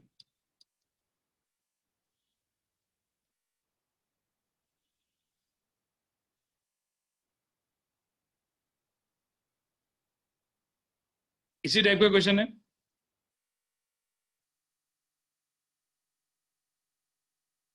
the projection of vector on XY plane has the magnitude कितना होगा? आपको पता है क्या करना है इस केस में? वो डायरेक्शन कोसाइन आई प्लस जे लेंगे। नहीं, ये तो मैंने I प्लस जे लिया है, लेकिन आप एग्जैक्टली आपको सपोज चाहिए तो जो बी वेक्टर ना, बी वेक्टर गाइस, हाँ यस यस सर। ये जो क्वेश्चन है, इस क्वेश्चन आपको जो बी वेक्टर है वो in along x and y plane लेना है। तो एक वेक्टर है, ठीक है, जो एक्स वाई प्लेन में नहीं है, ठीक है, तो उसको कैसे करेंगे अपन? तो सपोज चाहिए तो आप लोग बी वेक्टर, जो बी वेक्टर को 3i कैप प्लस जे कैप से, क्योंकि ये वेक्टर बना किससे? 3i कैप प्लस जे कैप प्लस 2k कैप से, राइट? Yes sir. तो उसके एक्स वाई प्लेन में उसका वो कितना होगा? तो आप लोग को क्या करना पड़ेगा? रूट ऑफ 3 स्क्वायर जो प्लस आंसर 1 है, स्क्वायर। इसका जो आंसर है, आप डायरेक्टली इसके साथ Sir. करोगे तो आंसर √10 आ जाएगा। आप देखो ना, हाँ यस सर। तो आप डायरेक्टली इससे भी कर सकते हो, जिसका थोड़ा सा इमेजिनेशन अच्छा है। आप लोग को पता है, देखो इसका इमेजिनेशन वाला क्वेश्चन है, इसलिए मैंने ये क्वेश्चन यहाँ पे पूछा आपको। ये हो गया 3i कैप, ये क्या हो गया? जे कैप, और यहाँ पे क्या हो गया? ओके आप ये क्या? ये जो वेक्टर दिया है, इस वेक्टर का अलोंग एक्स एंड एक्सिस, मतलब ये प्रोजेक्शन चाहिए, ये वाला। Yes sir. यही तो हो गया ना। अब ये इसकी वैल्यू कितनी होती है बताओ मुझे? 2 √10 ना। 9 + 1 10। ये अच्छा क्वेश्चन है, क्वेश्चन नंबर 14 जो है, ठीक है। ये √10 मैंने जो बोला वो होमवर्क, मतलब आप आज थोड़ा सोचो रात को वीडियो देखने के बाद कि क्यों मैंने ऐसा लिखा है, ठीक है। सर हाँ बोलो। सर हम ये डायरेक्टली डायरेक्शन कोसाइन से भी कर सकते हैं। बिल्कुल कर सकते हैं, तो इसके अंदर लेकिन ये लेना पड़ेगा ना बी वेक्टर। हाँ मतलब डायरेक्शन कोसाइन से भी कर सकते हैं, सर बी लेकिन उसमें क्या है ना, लेकिन नहीं उसमें लेकिन प्रॉब्लम क्या आएगा ना, अल्फा कॉस, और डायरेक्शन कोसाइन में अल्फा होता है एक्स एक्स के साथ, बीटा होता है वाई के साथ। यस सर, तो उसका हम मैग्नीट्यूड ले लेंगे। हाँ तो फायदा नहीं है ना, लेकिन कुछ अल्फा बीटा गैमा डाल के निकालेगा क्या? मिलेगा तेरे को 3i cap and J cap भी मिलेगा ना। हाँ वो है। यस तो सर। मतलब वो फाइनली वही मिल रहा है तेरे को, ठीक है। चलो अपन अभी लेते हैं क्रॉस प्रोडक्ट, क्योंकि देखो इसमें ना डेप्थ में घुसने के लिए बहुत सारे क्वेश्चन होते हैं। आपको पता है डेप्थ कितनी भी अच्छी हो सकती है, ठीक है। ये जस्ट रिवीजन था कि जिसमें मैंने तभी भी मैं लेवल 2 ऑब्जेक्टिव के क्वेश्चन आपको करा रहा हूँ, तो आपको थोड़ा बहुत एक वो आ जाए, और ये वीडियो आपके साथ रहेगा तो फटाफट अभी एक मतलब एटलीस्ट कंसेप्चुअल रिवीजन होने के बाद क्वेश्चन पूरा का पूरा सॉल्व कर सकते हो आप, ठीक है। अब ये देख लो यहाँ पे, अब अपन लिखते हैं थर्ड, ठीक है। सॉरी अभी लास्ट का है cross product. Now what is cross product? Vector product. मतलब उसको वेक्टर प्रोडक्ट भी बोलते हैं, क्योंकि मेरा ए वेक्टर है और मेरा बी वेक्टर है, तो ए एंड बी के क्रॉस प्रोडक्ट करने के बाद जो वेक्टर आएगा, ए वेक्टर क्रॉस बी वेक्टर बोलते हैं इसको, ठीक है। तो क्रॉस प्रोडक्ट का जो वेक्टर आता है, मतलब ये वेक्टर ही आता है, ठीक है। And this vector is perpendicular to both A and B. तो मुझे बताओ वेक्टर, अभी जैसे कि एक प्लेन में मैंने बनाया, तो जो सी वेक्टर है, ये vector A cross B vector either कहाँ पे रहेगा, पेज के कहाँ पे रहेगा? इनसाइड। अंदर या बाहर? बाहर या अंदर। अब मैं ए क्रॉस बी कर रहा हूँ, ए क्रॉस बी मतलब मैं देखो मेरे फिंगर जो है ना ए से बी पे घुमाने के, तो यहाँ पे ए से बी पे जा रहे हैं, तो मैं कैसे घूम रहा हूँ? Anti clockwise. Yes sir. Yes, sir. तो थंब कहाँ पे Yes, आएगा, sir. पेज के कहाँ पे आएगा? बाहर। Outside. Outside the तो page. यहाँ पे जो A cross B Outside. Vector है, A cross B out of the page होगा, समझ में आया? Yes sir.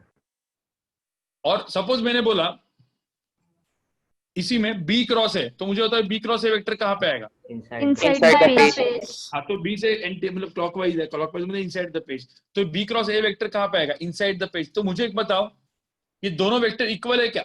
No sir. A cross B and B No, cross sir. नहीं है, दोनों एक दूसरे के क्या है? अपोजिट। तो इन दोनों के अंदर का एंगल कितना होता है? इन दोनों के अंदर का एंगल कितना होता है? 180 degree. 180। बोला ये जो वेक्टर है ना, ए क्रॉस बी कोई ना कोई वेक्टर है ना, ये पूरा का पूरा एक वेक्टर है ना, उसको मैं सी वेक्टर भी बोल Yes, सकता हूँ। sir. यस मुझे सर। तो Yes, इस sir. वेक्टर का मैग्नीट्यूड जो होता है, मतलब उस वेक्टर की लेंथ वो कितनी होगी? Mod A, mod B, sin theta. Mod A mod B mod sine, B sine theta एफ। बस अरे मैग्नीट्यूड बोल रहा हूँ, एन कैप क्यों बोल रही है? हाँ हाँ ओके। ठीक है, तो mod A mod B sine theta होगी, समझ में आया? Yes sir. समझ में आया? अब मुझे बताओ ये जो वेक्टर है, ये जो वेक्टर है जो बाहर जा रहा है, मतलब आइदर लेट्स से ऐसे में पकड़ दो, ए क्रॉस बी तो बाहर आएगा, सब ऐसा पकड़ लो जो आउट ऑफ द पेज में sorry out of the page के लिए मैं डॉट लिखता हूं, बराबर ना? तो यहाँ पे Yes, सब एन कैप वेक्टर दिया है ऑलरेडी, एक एन कैप वेक्टर है कि जो out of the page unit vector. तो मुझे बताओ फिर मुझे मैं एक ए क्रॉस बी वेक्टर कैसे लिखूंगा मैं? mod A mod B sin theta n cap मतलब mod of A cross B मतलब magnitude of A cross B into क्या लिखूंगा मैं? n cap n cap. समझ में आया ना? ये चीज समझो आप, मैंने क्या लिखा है। तो यहाँ पे आंसर क्या आएगा? Mod A mod B sine theta into क्या हो जाएगा? n n cap n cap हो जाएगा। ये मेरा ए क्रॉस बी हो जाएगा। ये सिंपल। यहाँ पे एन कैप बिन कैप ऐसा मतलब कभी पूछा है तो निकालो, कभी पूछा है तो ही निकालना है, नहीं तो अपने को डायरेक्टली अपने को मेथड पता होता है। कौन सा मेथड है बताओ मुझे? ए क्रॉस बी निकालने का मेथड क्या है? सपोज मैंने ए क्रॉस बी दिया हुआ है, आप लोग को सबको पता है what is i cross i? 0 0 देखो i cross i, j cross j and k cross k की वैल्यू कितनी होती है? 0 0। देखो आई जे एंड के ऐसा लिखने का, बराबर ना? ट्रायंगल के इसमें आई जे की वैल्यू क्या होगी?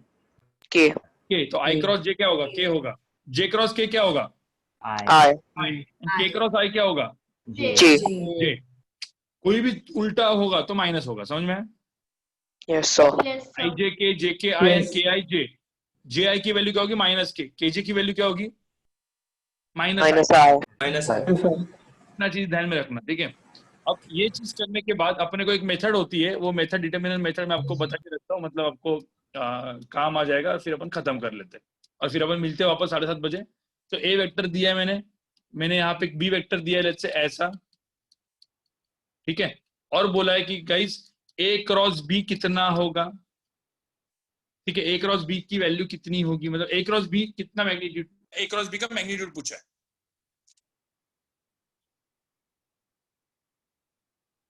ठीक है? तो मेरे को यहाँ पे पूछा है ए क्रॉस बी जो है उसका क्या पूछा है मुझे तो ए क्रॉस बी का मैग्नीट्यूड पूछने के लिए तुमको क्या करना पड़ेगा? पहले ए क्रॉस बी निकालना पड़ेगा ना। कैसे करते हैं? मेथड बताओ यहाँ पे क्या है? आई कैप जे कैप लिखेंगे, फिर ये था ए, कोएफिशिएंट्स लिखेंगे, ये था बी, तो कोएफिशिएंट लिखो फटाफट। तो यहाँ पे क्या आएगा? 2 3 4 -1 2 2 बराबर?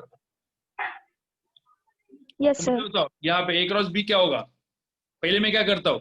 आई कैप के लिए क्या करता हूँ मैं? आई कैप का कोएफिशिएंट क्या होगा?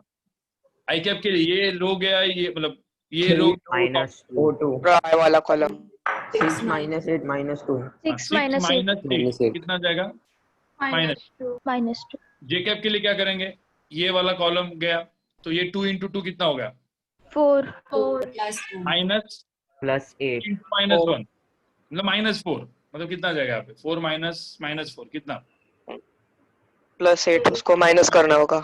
हाँ, अब उसको Into माइनस -1 इसको एक एक्स्ट्रा, आपको पता है ना जे कैप को एक एक्स्ट्रा माइनस साइन ऐड किए थे, इसको क्या बन जाएगा? -8। और के कैप जो होता है उसकी वैल्यू क्या हो जाएगी? 4 2 × 2 4 4 plus -3 × -1 कितना हो जाएगा? 4 + 3 कितना? 7 और इसका आंसर क्या हो जाएगा? 7। तो यहाँ पे आंसर क्या हो जाएगा? -2 I cap 2 I cap -8 J cap +7 K cap 7 के कैप। अब किसी ने बोला कि ए क्रॉस बी का मैग्नीट्यूड कितना होगा, तो क्या होगा? √ ऑफ क्या? 2 स्क्वायर + 8 स्क्वायर + 7 स्क्वायर। कोई दिक्कत है? no sir और इसके अलग अलग जो वो थे वो क्या थे? पहले एरिया ऑफ क्या? area of triangle and parallelogram area of triangle, area of parallelogram. Area of triangle क्या होता है? हाफ इंटू क्या? Mod of mod A cross B A cross B. Area of parallelogram क्या होता है? मॉड ऑफ क्या? A cross B A cross B A cross B निकालो अपने इस मेथड से, डिटरमिनेंट मेथड से, ठीक है? ये डिटरमिनेंट मेथड से मैंने ए क्रॉस बी निकाला, उसका डायरेक्टली मॉड ले लिया, मेरा आंसर आ गया एरिया ऑफ पैराग्राम।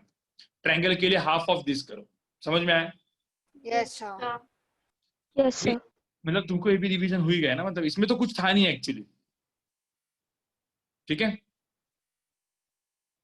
इसमें कोई दिक्कत है अब तक? बताओ मुझे। No sir. Actually A cross B के सबसे इजी क्वेश्चन होते हैं, बस आपको डरना नहीं है बस, ठीक है? मैं एक लास्ट का क्वेश्चन पूछता हूँ और अपन खत्म कर लेते हैं। ऐसा पकड़ लो, एक मेरा ए वेक्टर दिया है, दूसरा मेरा बी वेक्टर दिया है, जो भी हवे में होंगे कहीं पे। जैसे इसका मैंने वेक्टर दिया आई कैप प्लस जे कैप, इसको मैंने लिखा है 2 जे कैप प्लस 3 के कैप। ठीक है, यहाँ पे देखो मैं तो ए वेक्टर दिया है, बी वेक्टर दिया है। ठीक है, फाइंड वेक्टर, ठीक है, find a vector perpendicular to both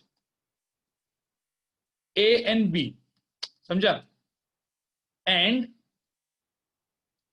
the magnitude and its magnitude and the vector's magnitude is, and the magnitude of the vector is, magnitude of vector is given, vector is that of vector A, find that vector। क्या बोला है बताओ यहाँ पे, इस question में क्या पूछा, क्या मैं इस क्वेश्चन को करके दिखा। √2 j कैप। पहले एक बात मुझे, find a vector perpendicular to both vector A and B, इसका मतलब क्या पहले वो बताओ। तो मतलब इनका क्रॉस प्रोडक्ट क्रॉस प्रोडक्ट होगा। क्रॉस प्रोडक्ट होगा, मतलब बेसिकली मुझे एक बात पता है कि जो मेरा वेक्टर है वो ए एंड बी दोनों को परपेंडिकुलर है, लेकिन उस वेक्टर का मैग्नीट्यूड कितना है, लेकिन दैट ऑफ ए। तो पहले मुझे तो ए का मैग्नीट्यूड मुझे निकाल के रखना पड़ेगा। ए का मैग्नीट्यूड कितना होता है, √2। तो मेरा जो वेक्टर है जो मुझे चाहिए, लेट्स से मेरा वेक्टर है सी वेक्टर, तो सी वेक्टर का मैग्नीट्यूड कितना दिया है, √2 दिया है। ठीक है, √2 दिया हुआ है। अब मेरा वेक्टर है कि जो ए एंड बी दोनों को क्या है, परपेंडिकुलर। परपेंडिकुलर है, मतलब मुझे बताओ how to find a vector which is perpendicular to both vector A and B. पहले मुझे क्या करना पड़ेगा, पहले तो मुझे निकालना पड़ेगा ना, ए क्रॉस बी निकालना पड़ेगा। नहीं समझ में? यस सर, इधर ए क्रॉस बी है, बी क्रॉस है, ये दोनों वेक्टर्स होंगे ना perpendicular to A and B, ऊपर वाला भी नीचे वाला भी। लेकिन ये वेक्टर मैंने निकाला, सपोज मैंने एक वेक्टर निकाला जो कुछ वेक्टर है ए क्रॉस बी, जैसे इस वेक्टर को मैंने बोल दिया कौन सा वेक्टर, ए क्रॉस बी। तो मुझे तो मेरा ए क्रॉस बी वेक्टर कितना होता है, कैसे निकालेंगे आप, कौन सा मेथड से भाई? ए क्रॉस बी वेक्टर निकालने के लिए कौन सा मेथड यूज करना पड़ेगा, cross product. Cross product. Question आ गया, i cap j cap k cap, यहाँ पे लिखोगे 1 1 0 और यहाँ पे क्या लिखोगे 0 2 3। तो मुझे बताओ ये जो वेक्टर मेरा ए क्रॉस बी कितना है, यहाँ से निकालो, आई कैप का वो क्या हो जाएगा 3। ठीक है, जे कैप कितना हो जाएगा यहाँ पे, मतलब 3 - 0, कैप की वैल्यू कितनी आ जाएगी, ये भी 3 आ जाएगा, लेकिन मैं एक माइनस साइन ऐड कर लूंगा इसमें, तो यहाँ पे क्या आ जाएगा -3। और फिर के कैप का वैल्यू क्या आ जाएगा 2 निकाल रहा हूँ, मतलब ये चाहिए तो आप, मतलब सिर्फ चीज समझनी है आपको। तो ए क्रॉस बी की वैल्यू कितनी आ जाएगी 3 आई कैप -3 जे कैप +2 के कैप। तो मुझे बताओ ए क्रॉस बी तो मेरा मिल गया। अब मेरा वेक्टर है which is perpendicular to both A and B, देखो ए भी perpendicular to both A and B, लेकिन इसका मैग्नीट्यूड कितना है, इतना है। ये ए क्रॉस बी वेक्टर हो सकता है क्या है, नहीं। तो मुझे इसका क्या निकालना पड़ेगा, इसके अलाउंग क्या निकालना पड़ेगा मुझे, यूनिट वेक्टर। हाँ, लेकिन इस वेक्टर को मैं क्या नाम दिया, एन कैप। N cap. तो मुझे तो एन कैप की वैल्यू कितनी हो जाएगी इस केस में, इस पर्टिकुलर केस में, वेक्टर बाई ओन मैग्नीट्यूड ना। Yes sir. Vector A cross B मैंने निकाला है, उसको क्या करना पड़ेगा, उसके मैग्नीट्यूड से क्या करना पड़ेगा, डिवाइड करना पड़ेगा। तो A vector cross B vector कितना आया है 3i -3j + 2k divide by क्या करना पड़ेगा, what is magnitude of this vector, 9 + 9 + 4 22 right. तो मेरा एन कैप क्या हो जाएगा, so my N cap vector कितना आया, देखो एन कैप की वैल्यू कितनी है, लिख देता हूं मैं यहाँ पे 3i। जिसको ये क्वेश्चन लास्ट का क्वेश्चन समझ में नहीं आया गाइस, रिकॉर्डिंग में देख लेना, ठीक है। √of क्या 22। जो बताओ मेरा एक वेक्टर है जिसका मैग्नीट्यूड कितना है √2। तो मेरा सी वेक्टर मुझे क्या मिल जाएगा, what is C vector, multiply by N cap, बस √2 इंटू क्या एन कैप। कोई भी एन कैप वेक्टर क्या होता है, यूनिट वेक्टर का वही एप्लीकेशन था ना। कोई भी वेक्टर निकालने के लिए क्या करना पड़ेगा, एन कैप को इसके मैग्नीट्यूड से क्या करना पड़ेगा, मल्टीप्लाई। तो √2 टाइम्स एन कैप कर तो तुम्हारा आंसर आ जाएगा। तो मेरा जो सी वेक्टर वैल्यू आ गया यहाँ पे √2 इंटू क्या 3i cap -3j cap + 2k cap divide by √22 ये मेरा आंसर है। तो √22 2/22 मतलब √11 ये मेरा आंसर है। 11 यस सर। अच्छा क्वेश्चन बन गया। ये जेई मेन के अच्छे लेवल का क्वेश्चन आ गया, मतलब JEE main even JEE advance, right. लेकिन आपको प्रोसेस समझ में आई ना कैसे करना है? हाँ सर। समझ में आई तो नहीं देख लेना। ये थोड़ा रिवीजन था इसलिए मैंने फास्ट किया और आपको पूरा का पूरा स्केलर वेक्टर मैंने आपको बता दिया कि how to solve the questions of scalar and vector. ठीक है, तो गाइज अपन फिर मिलते हैं 7:30 7:40 को अपन कहाँ पे मिलेंगे? कैलकुलस के लिए मिलेंगे। So let's solve the calculus के क्वेश्चंस। ठीक है, मैं हर एक चीज कैलकुलस में बताऊंगा, इंटीग्रेशन, डेरिवेटिव और उसके बाद application of integration and derivative. So method of substitution, method of substitution में नहीं पूछने वाला हूँ क्योंकि वो काम का नहीं। सर मैं पूछूंगा 1-2 क्वेश्चन तो पूछूंगा मैं, लेकिन इतना भी ज्यादा उसके ऊपर वो नहीं करूंगा। ठीक है, नहीं गाइज अभी शिवराज अभी आज स्टोरी का टाइम नहीं है क्योंकि आपको वापस आना है लेक्चर के लिए। Bye guys. चलो bye sir. Bye sir. Bye sir, thank you sir. Bye sir, thank you sir. Thank you sir, thank you sir. Bye sir. Bye bye. Sir हाँ बोलो। और थोड़ा ऊपर स्क्रॉल करो ना। सर ए क्लास का रिकॉर्डिंग कब तक डालोगे? ये रात को डालूंगा मैं। Okay sir. हाँ सर और जो वर्कशीट नए लोग हैं उनके लिए तो वापस अपन करने ही वाले हैं। हाँ बोलो। सर स्केलर वेक्टर की वर्कशीट से सब्जेक्टिव भी प्रैक्टिस कर लेना। हाँ सब प्रैक्टिस करो ना, मतलब करना है तो पहले ऑब्जेक्टिव करो सब जगह पे। ठीक है, लेवल 1 लेवल 2 ऑब्जेक्टिव कर लो, फिर मैंने जो अभी नया सिंगेज का डाला है उसका ऑब्जेक्टिव करो क्योंकि क्वेश्चन तो ऑब्जेक्टिव आने वाले ना। सब्जेक्टिव लास्ट में करें ना। हाँ सब्जेक्टिव लास्ट करो, मतलब क्योंकि सब्जेक्टिव थोड़ा सा डिफिकल्ट होता है, उसमें आपका टाइम जाएगा। Okay sir. सर हाँ बोलो। सर हमारा स्केलर वेक्टर का क्रॉस प्रोडक्ट बाकी है तो हम लोग को स्केलर वेक्टर का टेस्ट देना है। कौन से बैच के हो? मतलब तुम शाम को बैच 3। हाँ तू शाम वीपी से मतलब वो लास्ट में बैठती है ना? यस। तो तुम मत दो। तो जो कैलकुलस का अलग टेस्ट रहेगा वो देना है। वो लेना। Okay sir. सर मैं भी हाँ, मेरा जो भी भी क्रॉस प्रोडक्ट बाकी हाँ है। ठीक है, जो भी लोग होंगे वैसे नए लोग। ठीक है सर। चलो। हाँ ओके सर। सर वो स्केलर वेक्टर की जो 100 क्वेश्चंस की वर्कशीट आपने बोली थी ना, वो सॉल्व करते वक्त डाउट्स आ रहे तो फिर क्या करें सर? कुछ नहीं, अभी उसको रखो, अभी डाउट मतलब तो जिंदगी टेस्ट भर में। आएंगे, मैं बोला ना। हाँ ओके। सर हमारा डाउट ग्रुप ने बनाया सर फिजिक्स का। ओके, एक लास्ट बार आप वापस अपने विजय सर को बोल दो। ठीक है सर। ठीक है, हम नहीं बना तो मुझे बोलो।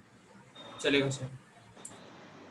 सर सर शाम के लेक्चर के लिए कैलकुलस की वर्कशीट सॉल्व करके लानी है। हाँ मतलब ट्राई करो सॉल्व करने का, मैं तो कुछ क्वेश्चंस कराऊंगा ही उसमें से। तो आई स्टार्ट सॉल्विंग इट। ठीक। Bye sir, thank you. Bye sir, thank you sir. Bye.